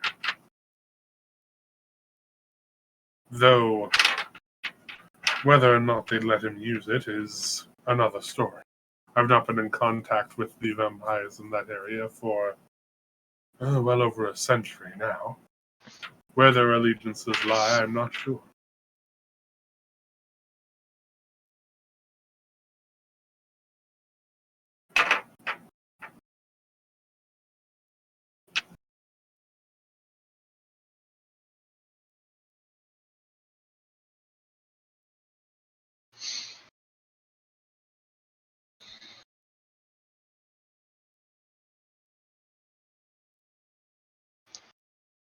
I guess the sooner we get to there, the better.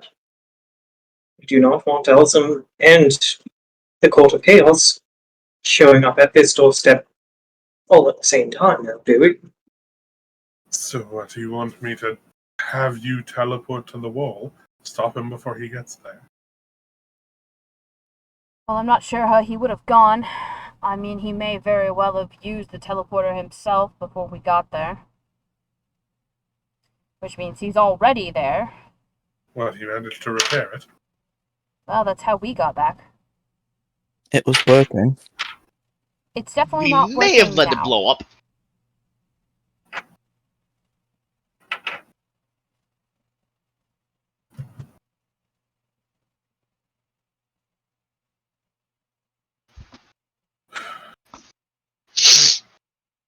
For quick reference, the officer that you guys spoke to did tell you that he took one of their last transports to get there. That he did not tell you. Okay. Mhm.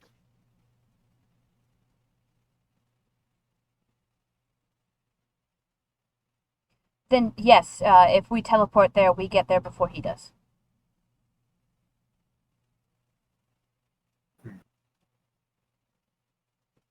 You know, in all likelihood, that means you're going to miss my big day.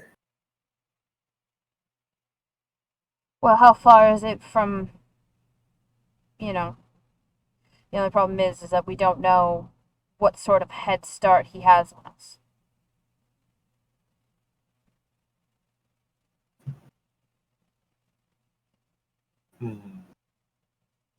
What time tomorrow is your duel?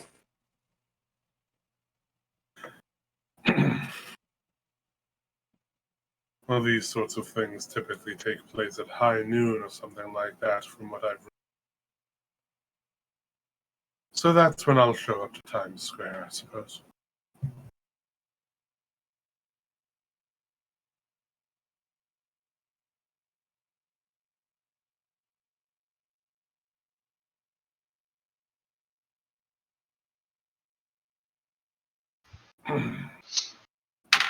Just for reference, what approximately what time is it now? It's getting into the evening. It's about like 7 p.m., something like that. Gotcha. It's We're- dinner and go the fuck back to sleep after a boss fight time. Yeah, we're gonna have to hunker down for the night here. Oh, good.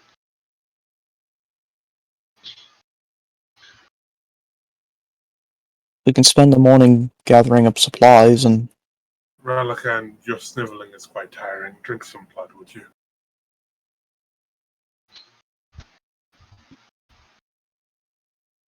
Glug.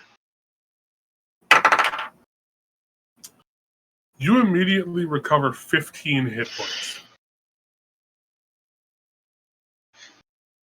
The moment the blood, the moment you guzzle it down, you can feel your body healing in fast motion. Well, now that's just cheating.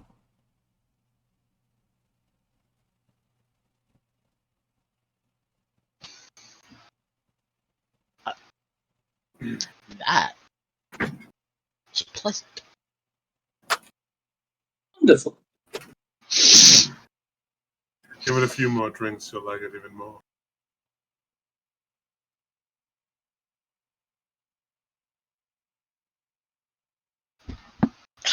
Gwendolyn, you seem to be eyeing Ralakan in an auspicious way.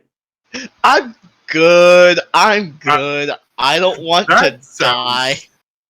sounds- I don't want to die See- just yet. See, Vanillin looks like she wants to kill him, but like, Jason sounds like she wants to get her fishy freak on.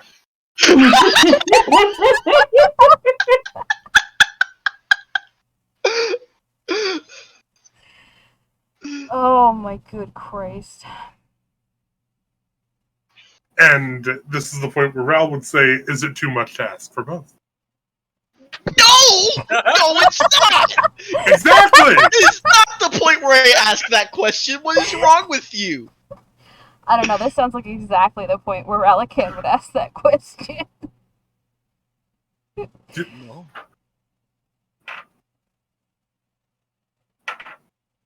But, all jokes aside, All jokes?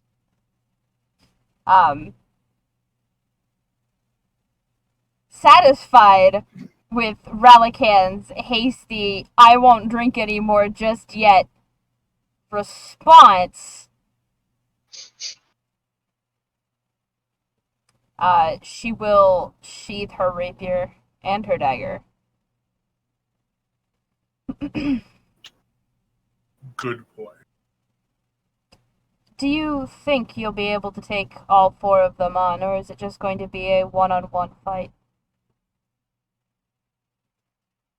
I don't expect the Court of Chaos to fight fair, but believe me, I'm prepared.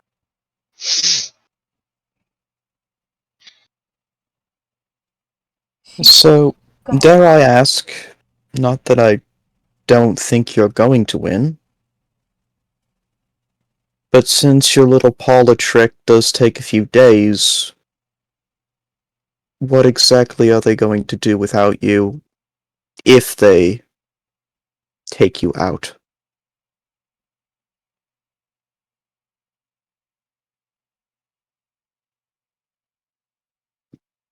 And by they, I mean your gods.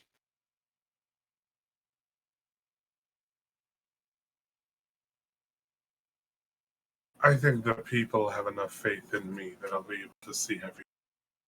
Just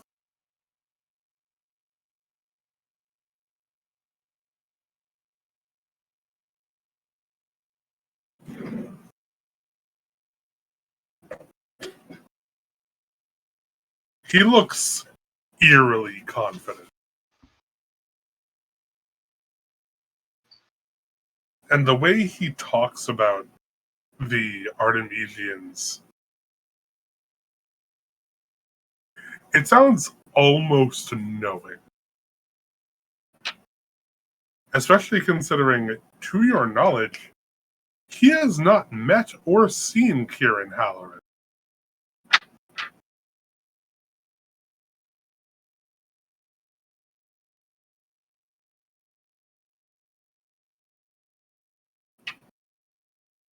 Should they not fight fair, would you care for some backup? That shouldn't be necessary. Perhaps not, but that was not what I asked. Be more than happy to be on standby if the need arises.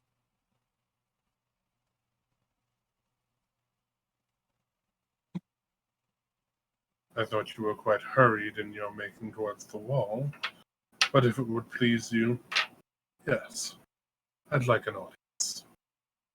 If we're going to be spending the morning gathering the supplies that we need to enter into a city full of vampires, then I don't see why we couldn't take the hour that it's going to take for this duel to occur.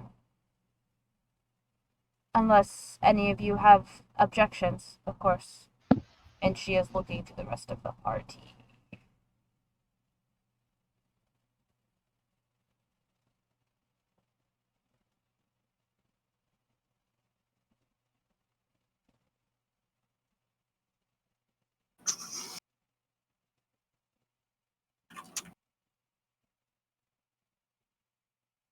Well, fantastic. Nobody has any objections.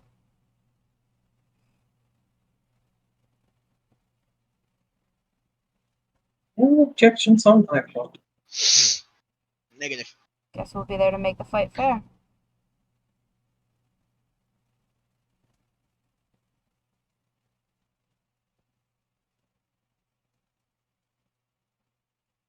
Edrin, Hmm.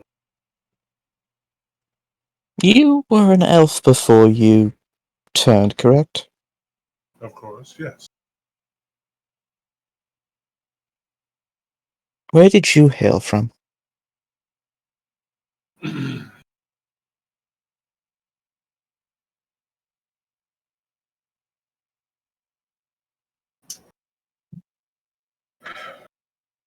A place quite far away, on the other side of the continent.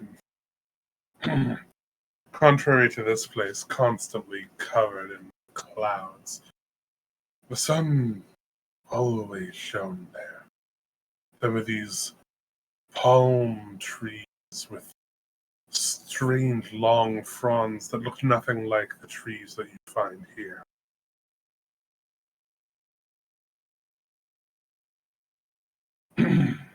And it was there that I began my journey. It was one of the last colonies unaffected by the Nighthawks. Well, as we called them, the Nighthawks. Out here in this endless cloud cover in the surface below here, they're simply the hordes, I suppose. But I left after a quite deadly assault on our little colony drove it to, without being able to say much else, implode upon itself. It collapsed into utter anarchy, people killing each other for pretty much nothing. Something that left my brother and I not only orphans, but quite wholly alone.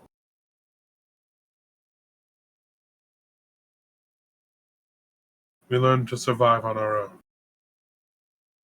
Much like now, Venelin, we sparred against one another, made ourselves learned in many different martial and magical arts.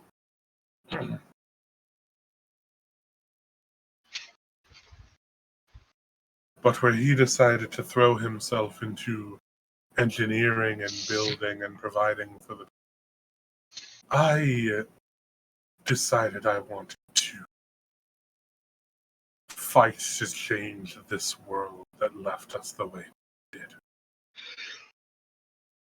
And it is through that fight and it's through that experience that I learned of the one true enemy of humanity.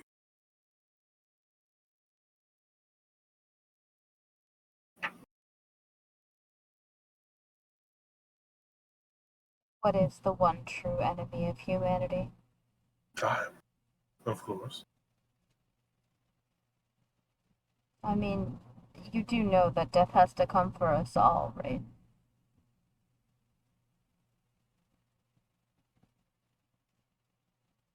I simply don't believe that.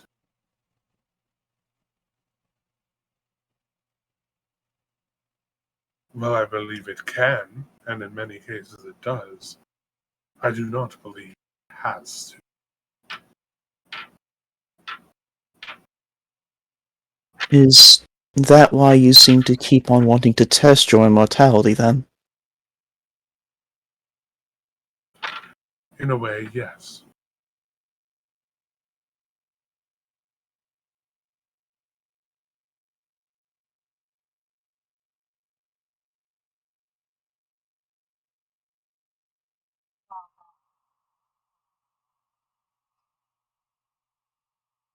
I wish I could say I was surprised,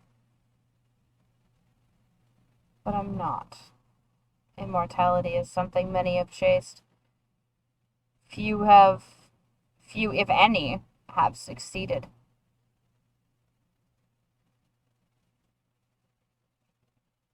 And I only say if any because, well,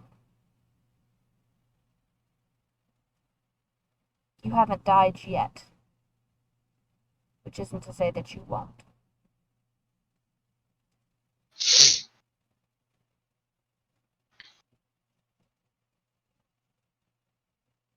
If I didn't know you better, that almost sounded like a threat.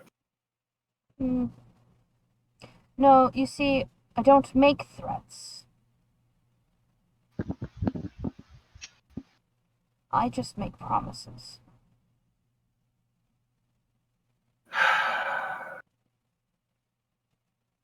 Yeah? Mm-hmm. The lady does not make threats. It's true. I didn't threaten Relican. Nope. No, no threats here. That doesn't sound convincing at all. Thanks, Spaz.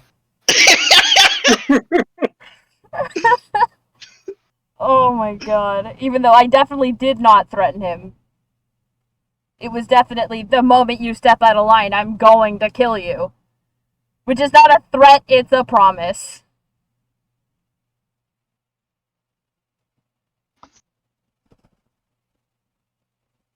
Because Venelin doesn't make threats.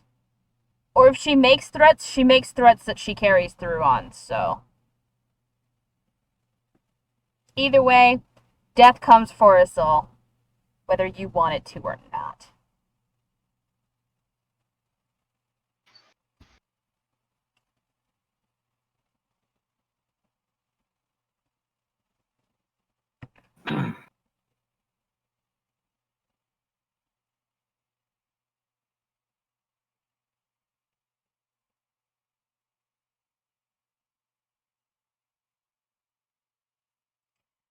But if we're going to be refreshed for tomorrow, some of us are going to need to rest because not all of us can just consume bodily fluids needed to survive and be fine in just a minute.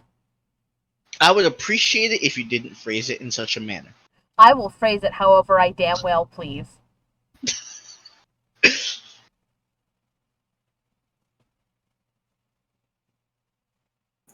Damn. You gonna take that? Yes, he is.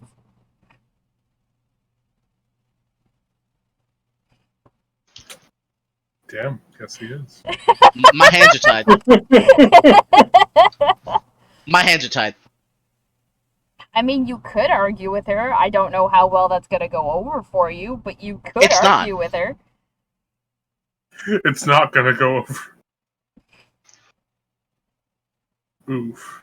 You know, I Meanwhile- don't suggest it. Meanwhile, Me- Jason and his semi-sentience is questioning if he were to go offline, if that would be considered a death or not.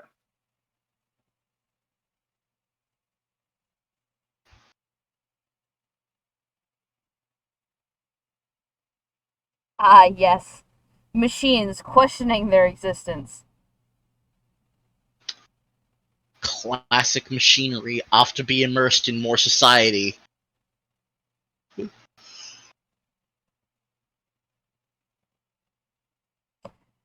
We still have a standing reservation at the hotel, don't we? Yes, you do. You got another couple days left on that. Fantastic.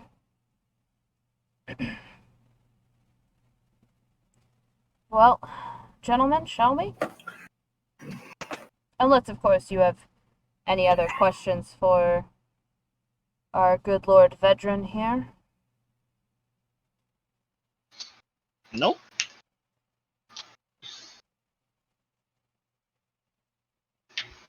Not that I can think of.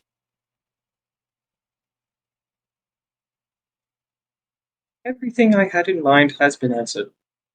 Thank you, and good luck with tomorrow. We will see you off then.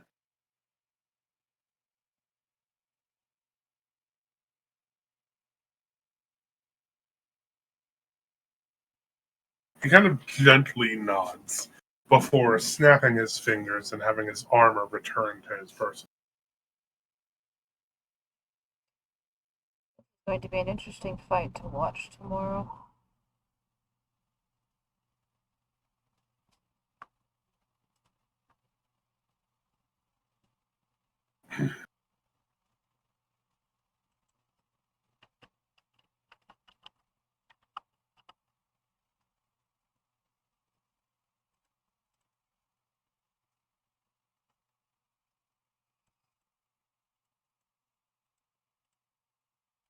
So yeah, Venelin's gonna lead the way back to the hotel since Mm-hmm. Okay. What does everybody want to eat? Why you have to bring up the topic of food, man? That's a sensitive subject. Are you scared? Little bit. I mean, I said what, not who.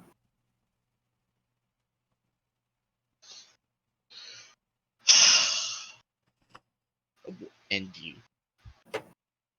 You promise? Fuck!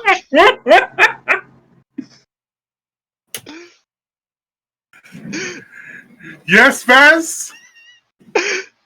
You know what? That's fair. Yeah. Yeah, after everything that's come out of your mouth,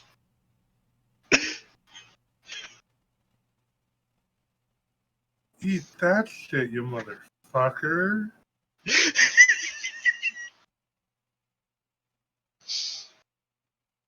You motherfucker.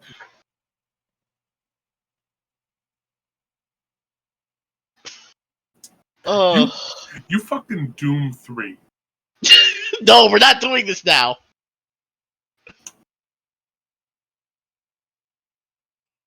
Venolin will take whatever's on special that day. Damn. Blood. I'm kidding. For people not of the vampiric persuasion. Ah, blood sausage. Good God. Nah. As per usual, Jason will be saving a seat and triggering an alarm if anybody tries to sit there. Oh. The special is being brought in by one of the local businesses, Famous Original Rays, who have provided pizza for the. Tim's fucking face. You know what, Tim? At least it wasn't Sbarro. Which Rays, though? I mean, there's original Rays, and there's Rays Original. No. There's Rays, there's Famous Rays, there's Famous Original Rays, there's Rays Famous World Original, and then there's Sbarro. We don't talk about that last one. We don't talk about Sbarro. Sbarro's like having... I'm confused. Sbarro's like living in Italy and choosing to go to Olive Garden. All you need to know, Maddie, is that we have Sbarro in Canada. Do we? Yes, we do. Oh, okay. Unfortunate. It seems as though most of the Sbarros have been chased out of the United States and into Canada. No, yeah. Just know this, Maddie. We as New Yorkers take our pizza very seriously. Oh, I've heard. It's the water. Bro, it's gotta be the water. The man has created a wonderful utopia where vampires and man can live coincidentally with one another with no problems, no questions asked. This grand utopia where there is no traffic in New York City. Sounds fake to me. And the only pox upon this entire glorious society A Sbarro. is that Sbarro still exists. Yup! This is true. Yes! Yes, Well, confirmed. Maybe we could at least just let the Court of Chaos destroy that specific part. I agree.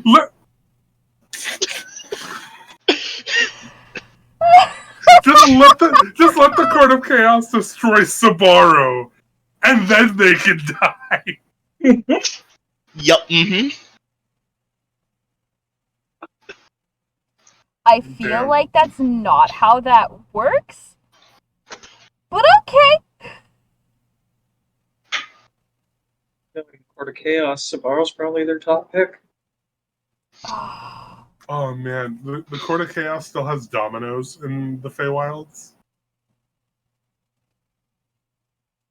Is this a bad time to say that I like Dominoes? I do like Dominoes as well. The Court of Chaos has Little Caesars. Okay, but... no. You're telling me you're eating a $5 hot and ready pizza for anything other than raw necessity? Bro, it's hot, and it's ready. Yeah, but like, if you got a choice between that and like a leftover Olive Garden breadstick from 2 days ago, I'm probably still picking the breadstick. Anyhow. Okay. Y'all got pizza. Y'all got blood. You got soup. You got blood. Val. Would it be too much to ask for fried chicken?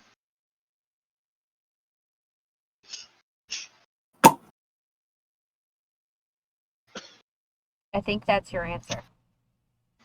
Fortunately, Kentucky still exists. And you can get a 3-piece meal with their bitch-ass fries for 1 silver vial. Bro, you really telling me that I have to go to Kentucky, but Kennedy ain't Man, future ain't shit. I got that confused. I meant to say Kennedy. My B. Yes, you managed to find a Kennedy's. Bet. You managed to get a 3-piece meal with their bitch-ass fries for like 1 silver vial. You take that back. No. We'll have words later. I will praise everything about Kennedy's except their fries. We'll have words later.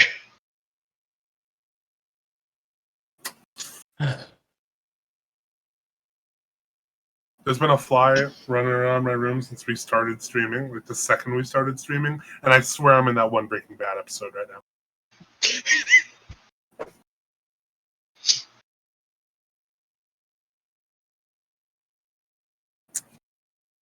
Okay. Long rest. Oh, thank God.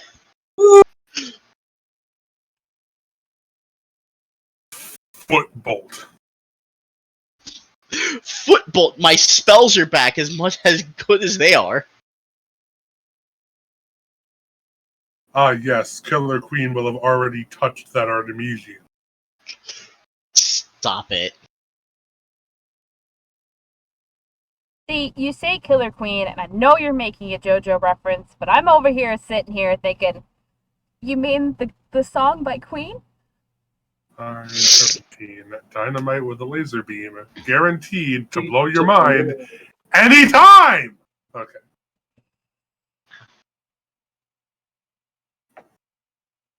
I want you to know that I want to keep singing, and I'm not gonna. What is this? The Atomic Blonde trailer? But okay. No, because It is- copyright. Ah, yes. You're actually no. I believe live productions fall under fair use. Uh-huh. I don't know about Tell you. that to Twitch. I don't know about you, but I still can't afford to pay for the licensing for Queen. Well, better cast Speak with Dead and talk to Freddy. I don't know what to tell you. Jesus fucking Christ. Well,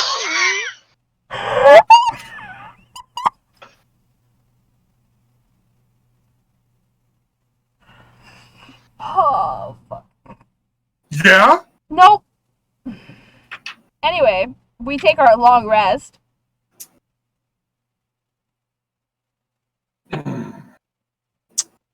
You guys wake up to an empty Pennsylvania station underneath. It is bereft of life. There is no one there. There are no guards. There are no people. It is empty.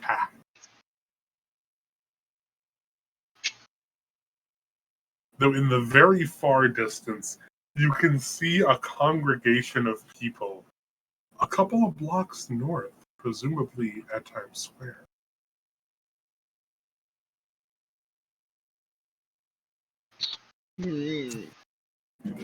time is it? School couldn't have already started. It's about 10 in the morning. Oh my. No, I think they're just getting ready. We better stock up rations, food. If any stores are open. We'll have to hope.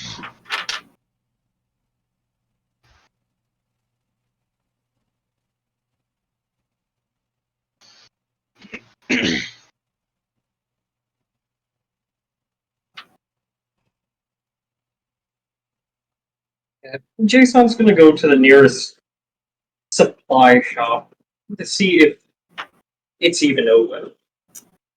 The supply shop is open. Wonderful. There's only one employee who's kind of sitting at the counter.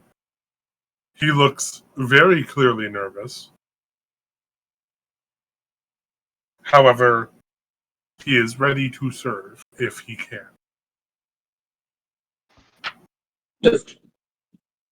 Now, what do we all need as Jason rotates his head towards the party? Well, we're going to need food rations for Cross and I, and we're going to need bodily fluid rations for Ralakan. Please stop calling it bodily fluids. It makes me sort of uncomfortable. How do you think the rest of No. them feel when you call it breeding pool juice? I'm not saying that this is revenge for the breeding pool juice, but this is absolutely revenge for the breeding pool juice.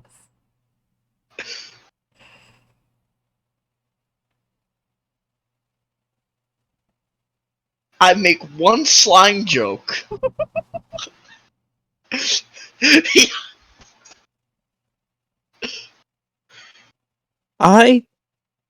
Before we head out, I would like to have a small conversation, if that's alright. With Mhm. whom? With Fenelon. Of course.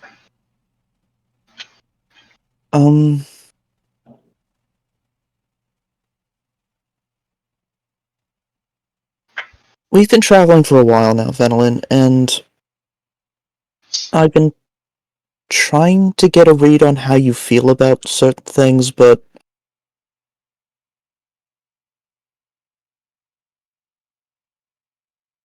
where do you stand with this whole thing right now?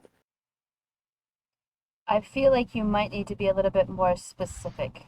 And I'm not saying that just to deflect the question. I feel like I need a little bit more of a specific header in what you mean by this whole thing. The fact that Veteran is holding an entire city hostage.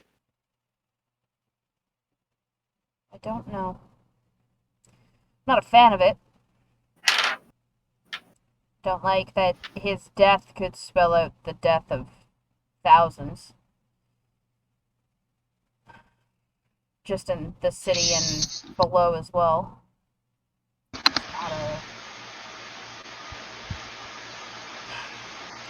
I wouldn't say that I'm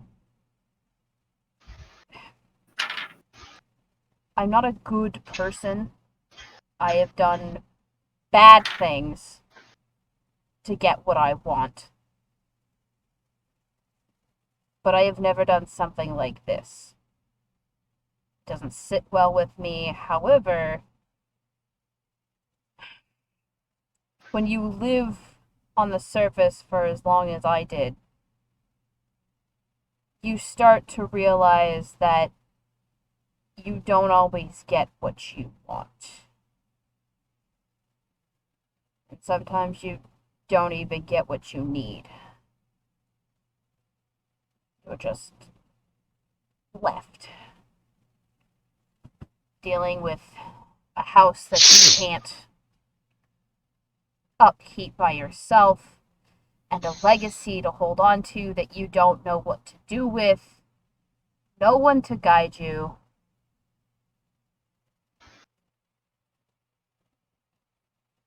And you're forced to survive by any means necessary.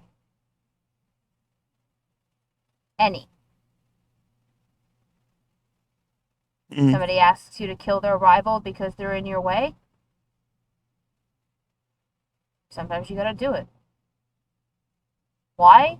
Because that money's gonna put food in your stomach for the next week. Because you're on the verge of collapsing because you haven't eaten in the last 2. I settled in Madengard for a reason. And then met Jason and thought he was honestly the coolest thing I was ever going to see in my lifetime. Thank you very much, Phil. He's in the distance, but he heard that. And when the people of Madengard turned on him that way, I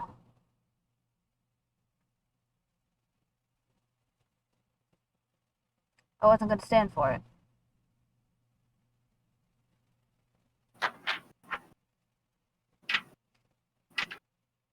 I have lost everything. Everything I own now is in my pack.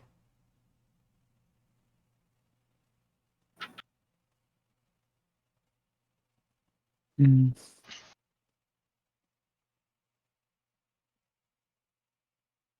And there is knowledge of things that I cannot change.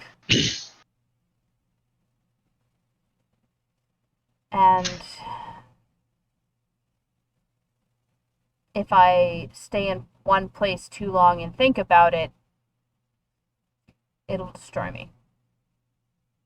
So, at this point, I am just trying to do the next right thing. And right now, the right thing is to keep Vedran alive.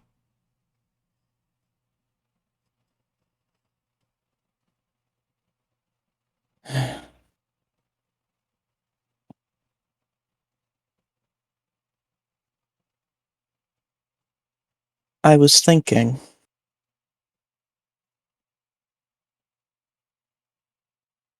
Vedran mentioned that beyond the wall is supposedly this last bastion of humanity on this side of this continent.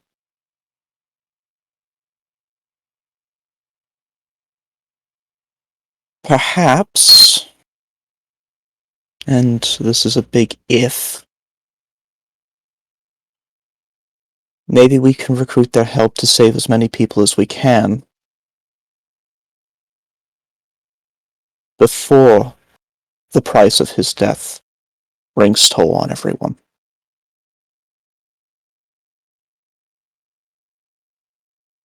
Maybe. Then again, we saw how the Fey courts handled their own people. That's the other thing I wanted to bring up to you. I cannot bring myself to strike up against the Court of Chaos without it being self-defense. Fair enough. I wouldn't ask you to. It was a lot easier when I didn't know what I was doing, but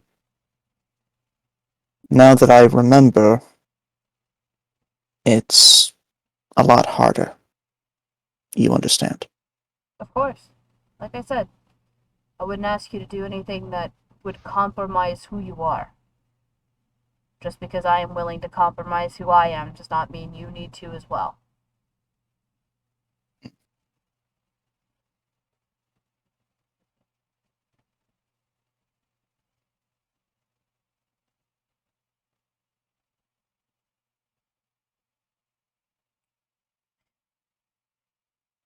My fathers would have liked you. Hmm. They would have said something along the lines of, "He's got a good head on his shoulders, Fenelon. You should listen to him more often." Right before I proceeded to do whatever it was that I had planned, because I rarely listen to anybody, including them. Hmm. It's all about intentions. I suppose you'd know all about that, wouldn't you? Hmm. And even those with the greatest of intentions, such as trying to achieve immortality for the sake of trying to better the world, despite everything, it's weird how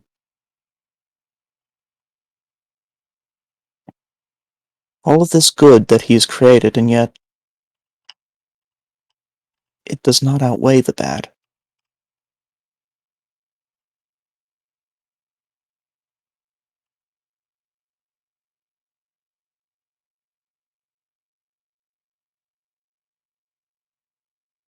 I still ponder.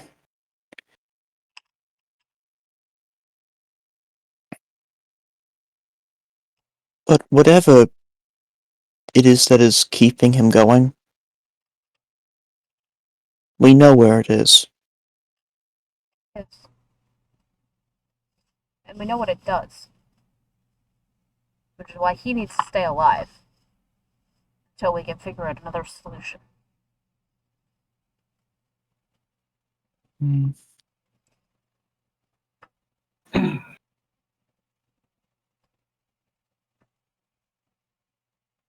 I will not True. ask you to take up arms against the Court of Chaos.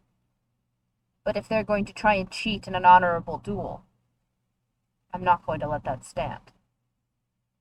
At the Court of Chaos, what do you think they're going to do? Oh, I have a couple good ideas of what they're going to do. And they're not going to like what I'm going to do in retaliation.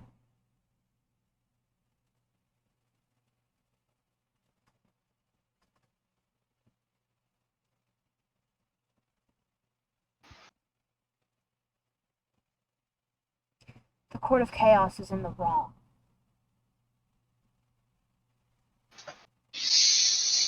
It's also my fault that they're here.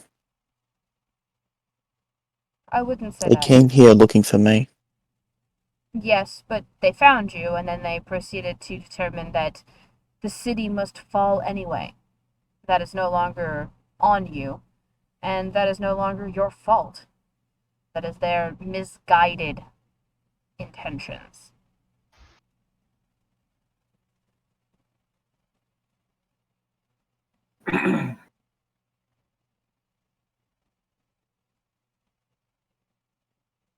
Do you disagree? You cannot take blame for other people's decisions. No, I can't.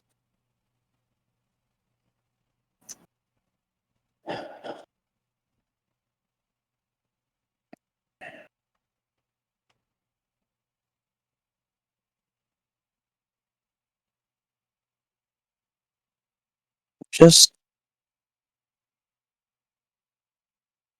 be mindful of the decisions that you make. Because you don't want to lose yourself to them. I'll do my best.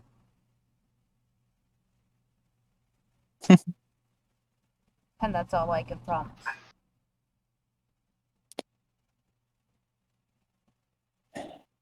Right? Let's go then. Are the two of you ready? Yes, I am absolutely ready for whatever lies ahead. Let's get to it. You guys make your way down to Times Square, where there is a massive crowd. They seem to be confined solely to the far periphery of the square. As Vedran sits quietly in meditation in the center of this.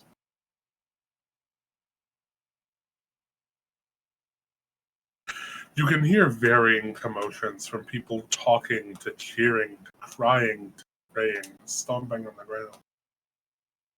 But Vedran is silent and still. He is still wearing only a suit, though his new suit seems to be an entirely red piece of clothing rather than his typical black.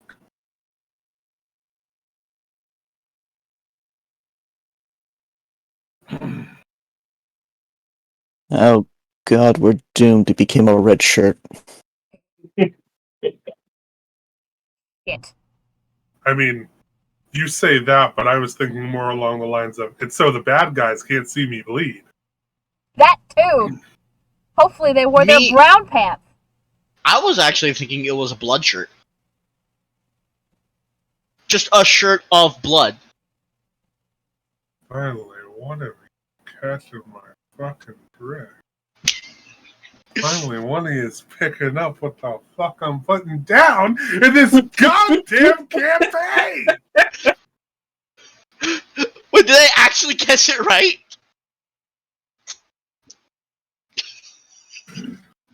Finally, one of you is picking up what I'm putting down. Finally, after being tricked so hard you didn't recognize your own fucking house, you're finally putting two and two together. Again, you said that there was a library in here. I also said it was 666 and the apartment was on the 4th floor. He's got you there, Spaz. I also described your bedroom. I do not recall that situation of you describing my bed. I do not recall the circumstances of what the fuck did happen to This return. Return of hybrid Jeff Sessions does not recall being absolutely duped, bamboozled, and smeckledorfed by the DM.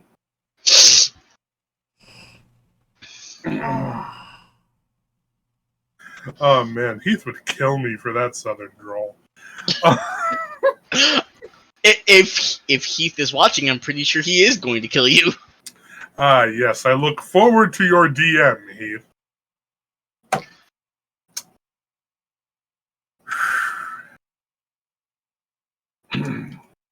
All the while, as all of this commotion is going on, you guys can feel a low drumming. It seems to reverberate through the square and through the ground and through everything around. This low, bassy beat.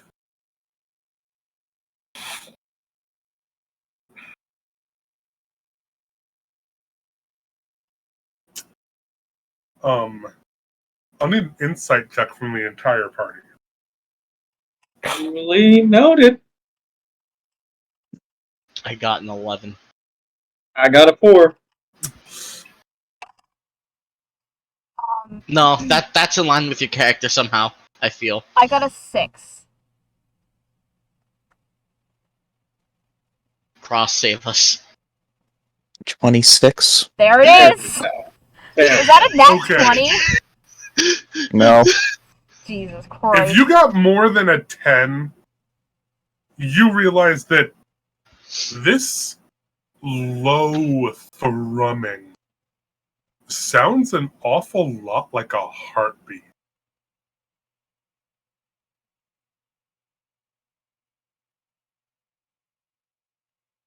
Which begs the question, what could be that big that you can hear it everywhere? No. No.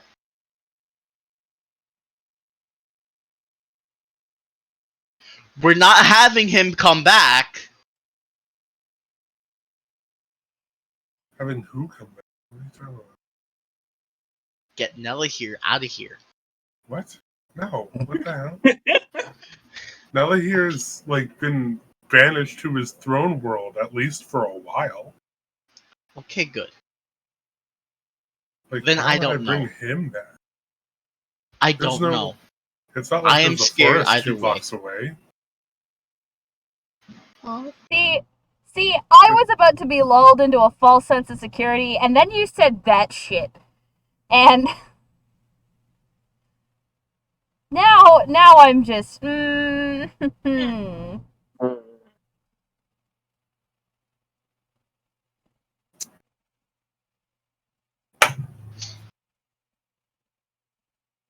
So,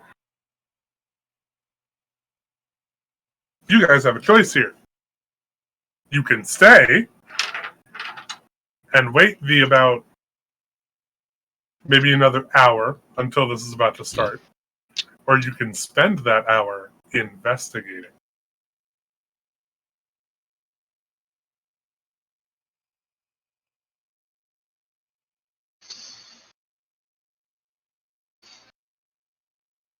Methinks we should go investigate.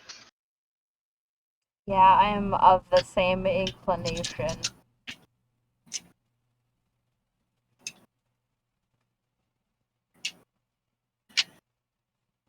Okay. Do not want any outside interference. I will need a perception check from everyone. Alright, here we go. My passive perception is higher. Can I just use that? It's literally 1 point, though. That's fine. 19. I have rolled garbage all day today. 11. 15's not bad. Oof. It's 23. the same as my passive perception. That's fine. You guys all begin to circle Times Square in its entirety, finding that the noise is louder near the northeast section of the square. As such, you follow the noise northeast until eventually, while it still gets louder, suddenly you realize you can hear it behind you. You turn around for a second and realize that you guys are in front of Grand Central Station.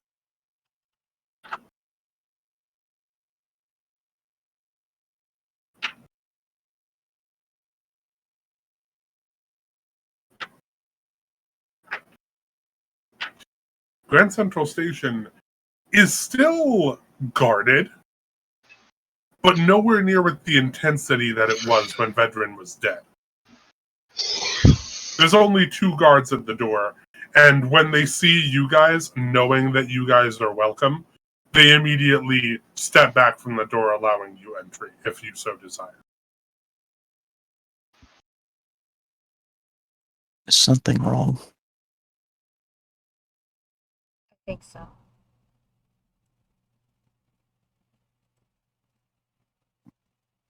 We should probably check. Absolutely.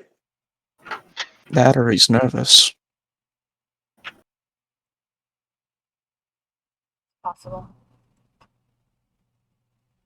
Could also be a distraction to try and lure him into a better spot for the Court of Chaos.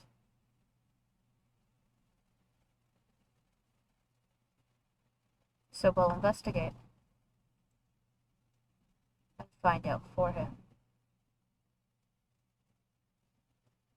You guys head into Grand Central Station and are faced with no resistance from anyone.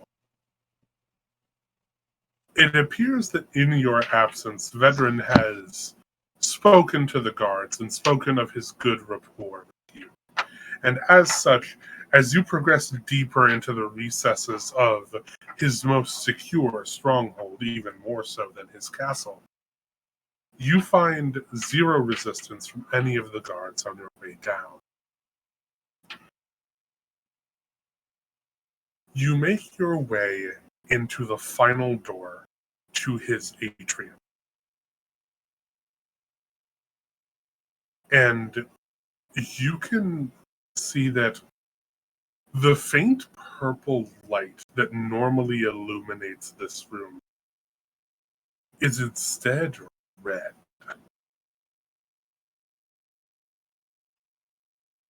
You guys open the door to enter the room to find that the core itself seems to have swollen. That font of blood in the center, once no larger than, say, a softball, has grown exponentially in size. To the point that it almost looks like if it were to grow any bigger, it would strain the containing walls that hold it. And that thrumming, that heartbeat-like cadence that has been echoing under your feet this entire time is no louder than in this room.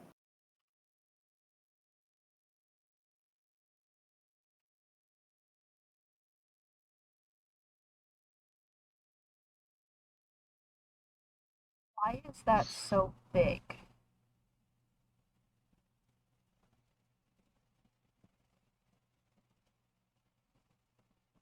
Haven't I guess? It is the source of his power. He's either probably incredibly supercharged it by pouring more blood into it.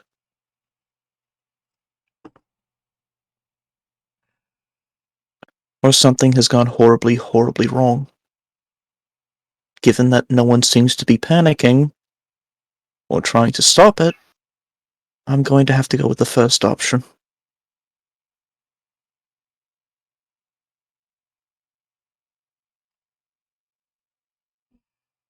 Fine to agree, though I do worry somewhat that this may perhaps alert the thrumming, might alert the Court of Chaos once they get here.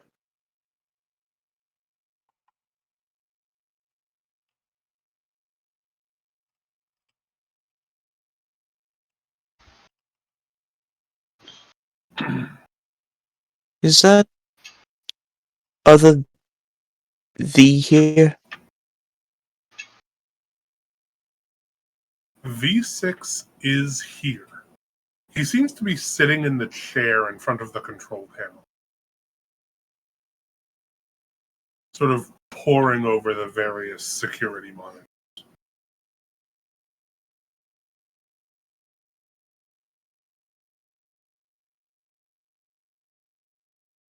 Perhaps he knows. Didn't hurt to ask. Hello there, Vanguard. I did not expect to see you here so soon, or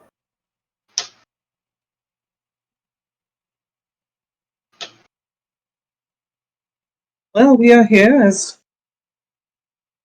Well, we no doubt heard some rather loud thrumming, and you were curious about what is perhaps going on with this core. Is this something to be concerned about? not at all. It is something that Vedran has prepared to ensure his victory in the coming battle.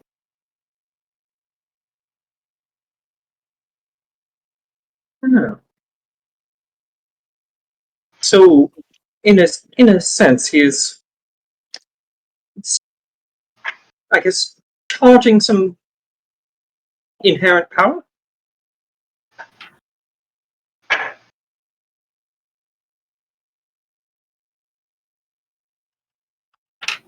It is powered by him, yes, but also by others.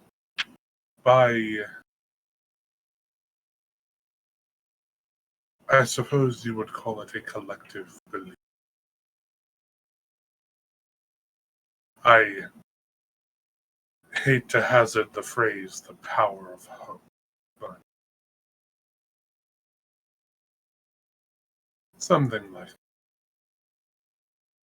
It's similar to how gods get their powers. Through followers and sheer belief in them. you could very well say that, yes, Chris.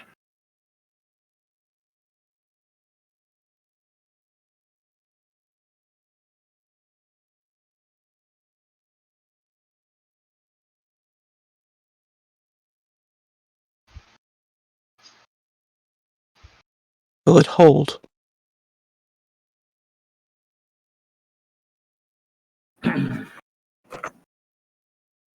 Well, as Vedran draws on its power, it will inevitably begin to shrink. So, provided he fights and fights well, yes, I believe it'll hold.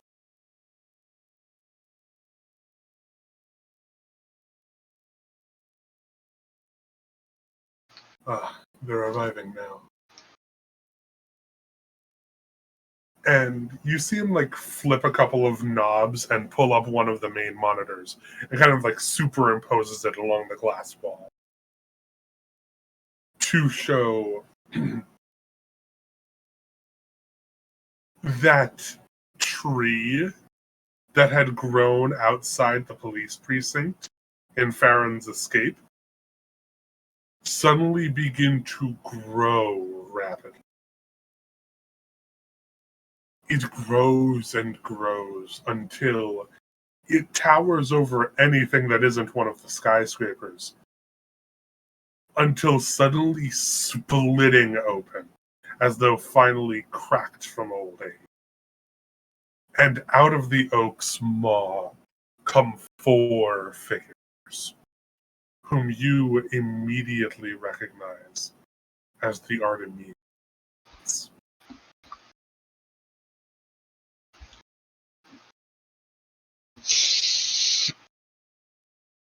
Oh.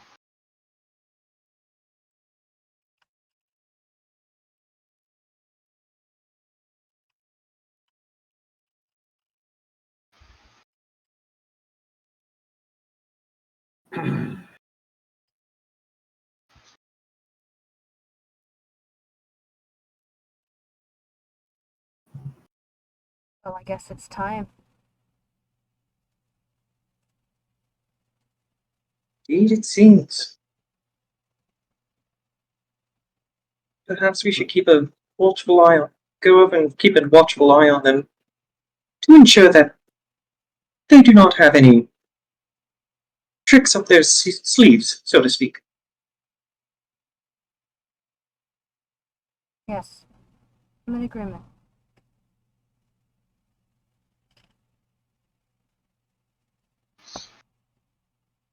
You guys rush back with just enough time to make it before the clock strikes noon. Veteran finally rises from his repose. And it is here that you notice that he seems to be unarmed. Oh no. He does not summon his armor, nor do you see the presence of his shield or rapier beside him. He merely walks forward slowly to address the Artemians.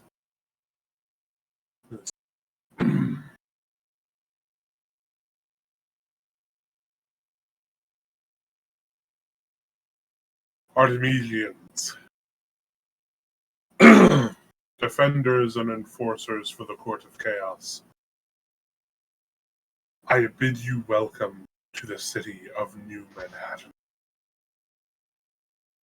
And as he is finishing his sentence, Kieran immediately rushes forward, javelin in one hand, sword in the other.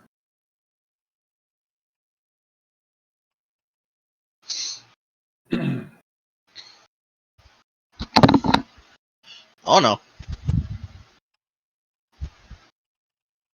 Jason, Venelin, you two clock almost immediately that the sword he's wielding is not the sword that you've seen on his back these past few times. It seems to be significantly slimmer and slightly longer in design. But more notably, Jason, you immediately recognize it to be made of silver. Boy. You, it was a good idea to warn him to not take the sword. I mean, to be fair, he could take that sword to the chest all he wants, because his heart's not in his chest. It's gonna hurt like a bitch, though. Oh, that's not what I said. I know it's gonna hurt like a bitch, but the heart's not there.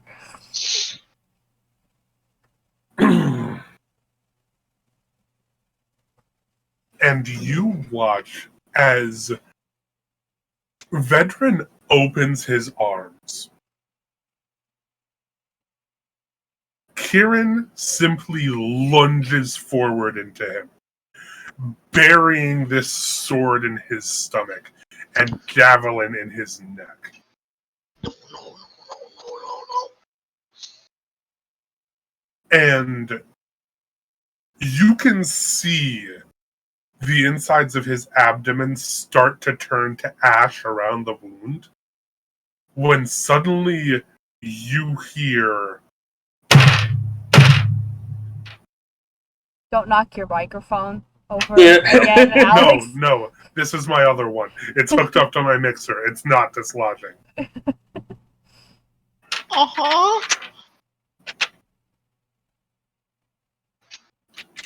And instead of stop moving, you watch Vedran reach up and slowly pull the javelin from his neck. Excuse you? This dramatic bitch.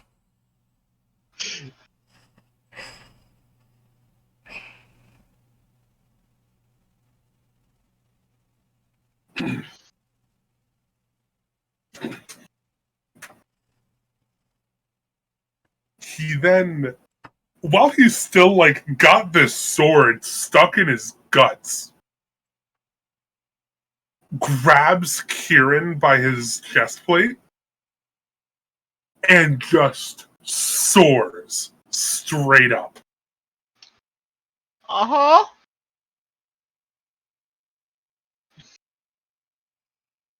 Everyone watches as he soars upward, and you can see Farron begin to form his dragon wings before Patricia puts a hand on his shoulder to stop him. I've got just an arrow ready, just trash him. Ralakan, don't embarrass yourself. Oh. Why are you being so mean to me? And This time. you watch them rise and rise and rise until they're barely more than a red and green dot among the skyscrapers before you see Vedran drop him.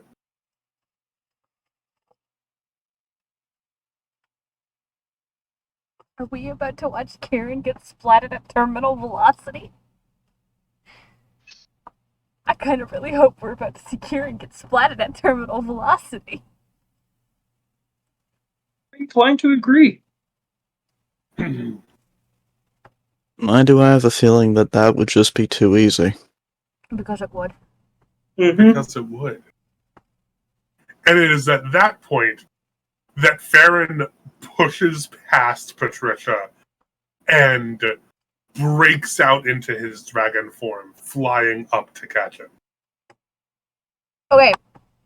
So, because we were prepared for this shit, Mm-hmm. I would not have been attached to my shadow.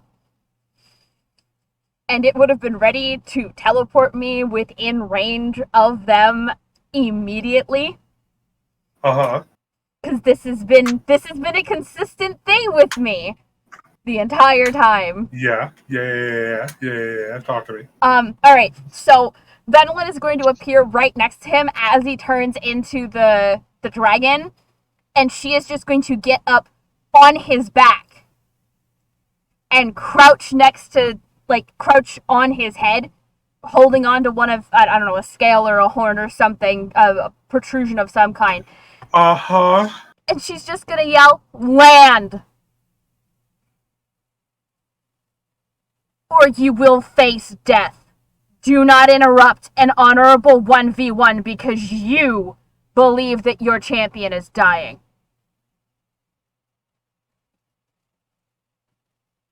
You have not broken the combat yet. Land.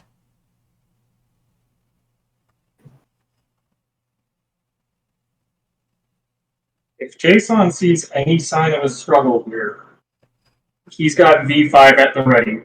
He wants to soar in to assist. Ral is aiming and readying an ensnaring strike. Don't embarrass yourself. Why are you bullying me?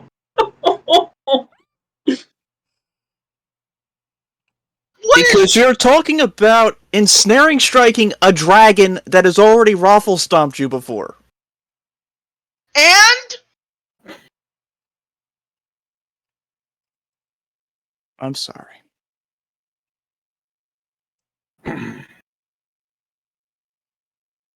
Although I'm not sure ensnaring strike would dragon- work considering the fact that you need to actually have them on the ground. The dragon barely rises more than a few dozen feet off the ground before you teleport on, and immediately skitters into a landing.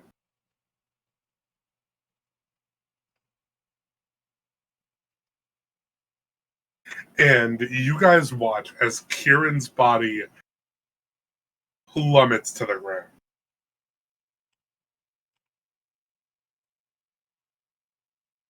Now much closer to the fight than you were originally.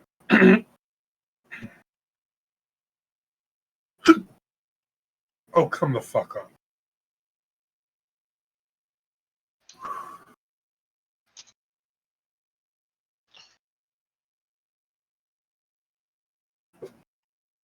You watch Vedran slowly descend to the ground before him and just rip the silver claymore out of his chest.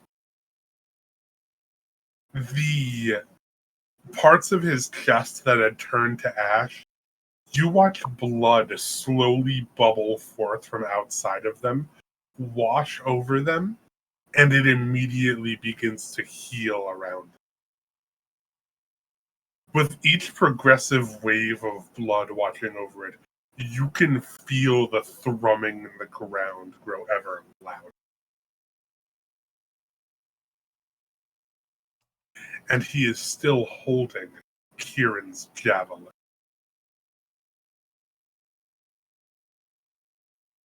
He takes 2 steps forward to be standing over Kieran's body. And you can hear Kieran about to yell something before Vedran just takes the javelin and swings it downward into Kieran's chest. And you watch a lightning bolt just erupt into the sky in response.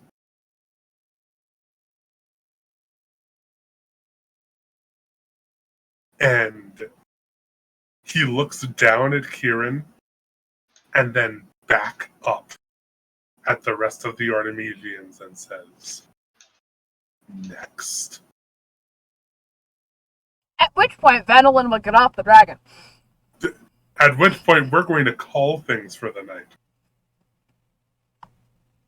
Yeah. Wow.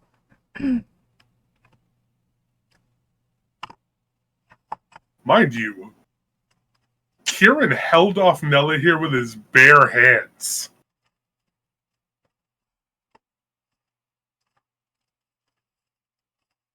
And we're going to cut things here, as it is 10 o'clock.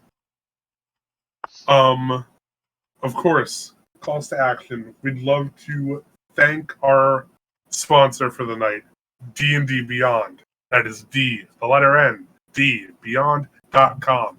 A massive repository for all things D&D 5th edition, as well as a sprawling homebrew compendium to add to or draw from for a small subscription fee. It contains content sharing so that any purchases you make on it are available to any campaigns you want to DM. And it's kind of the best. If you're running 5th edition, there's no reason not to use it. It was our primary overlay before switching to slobs, and it's very fun. Wow.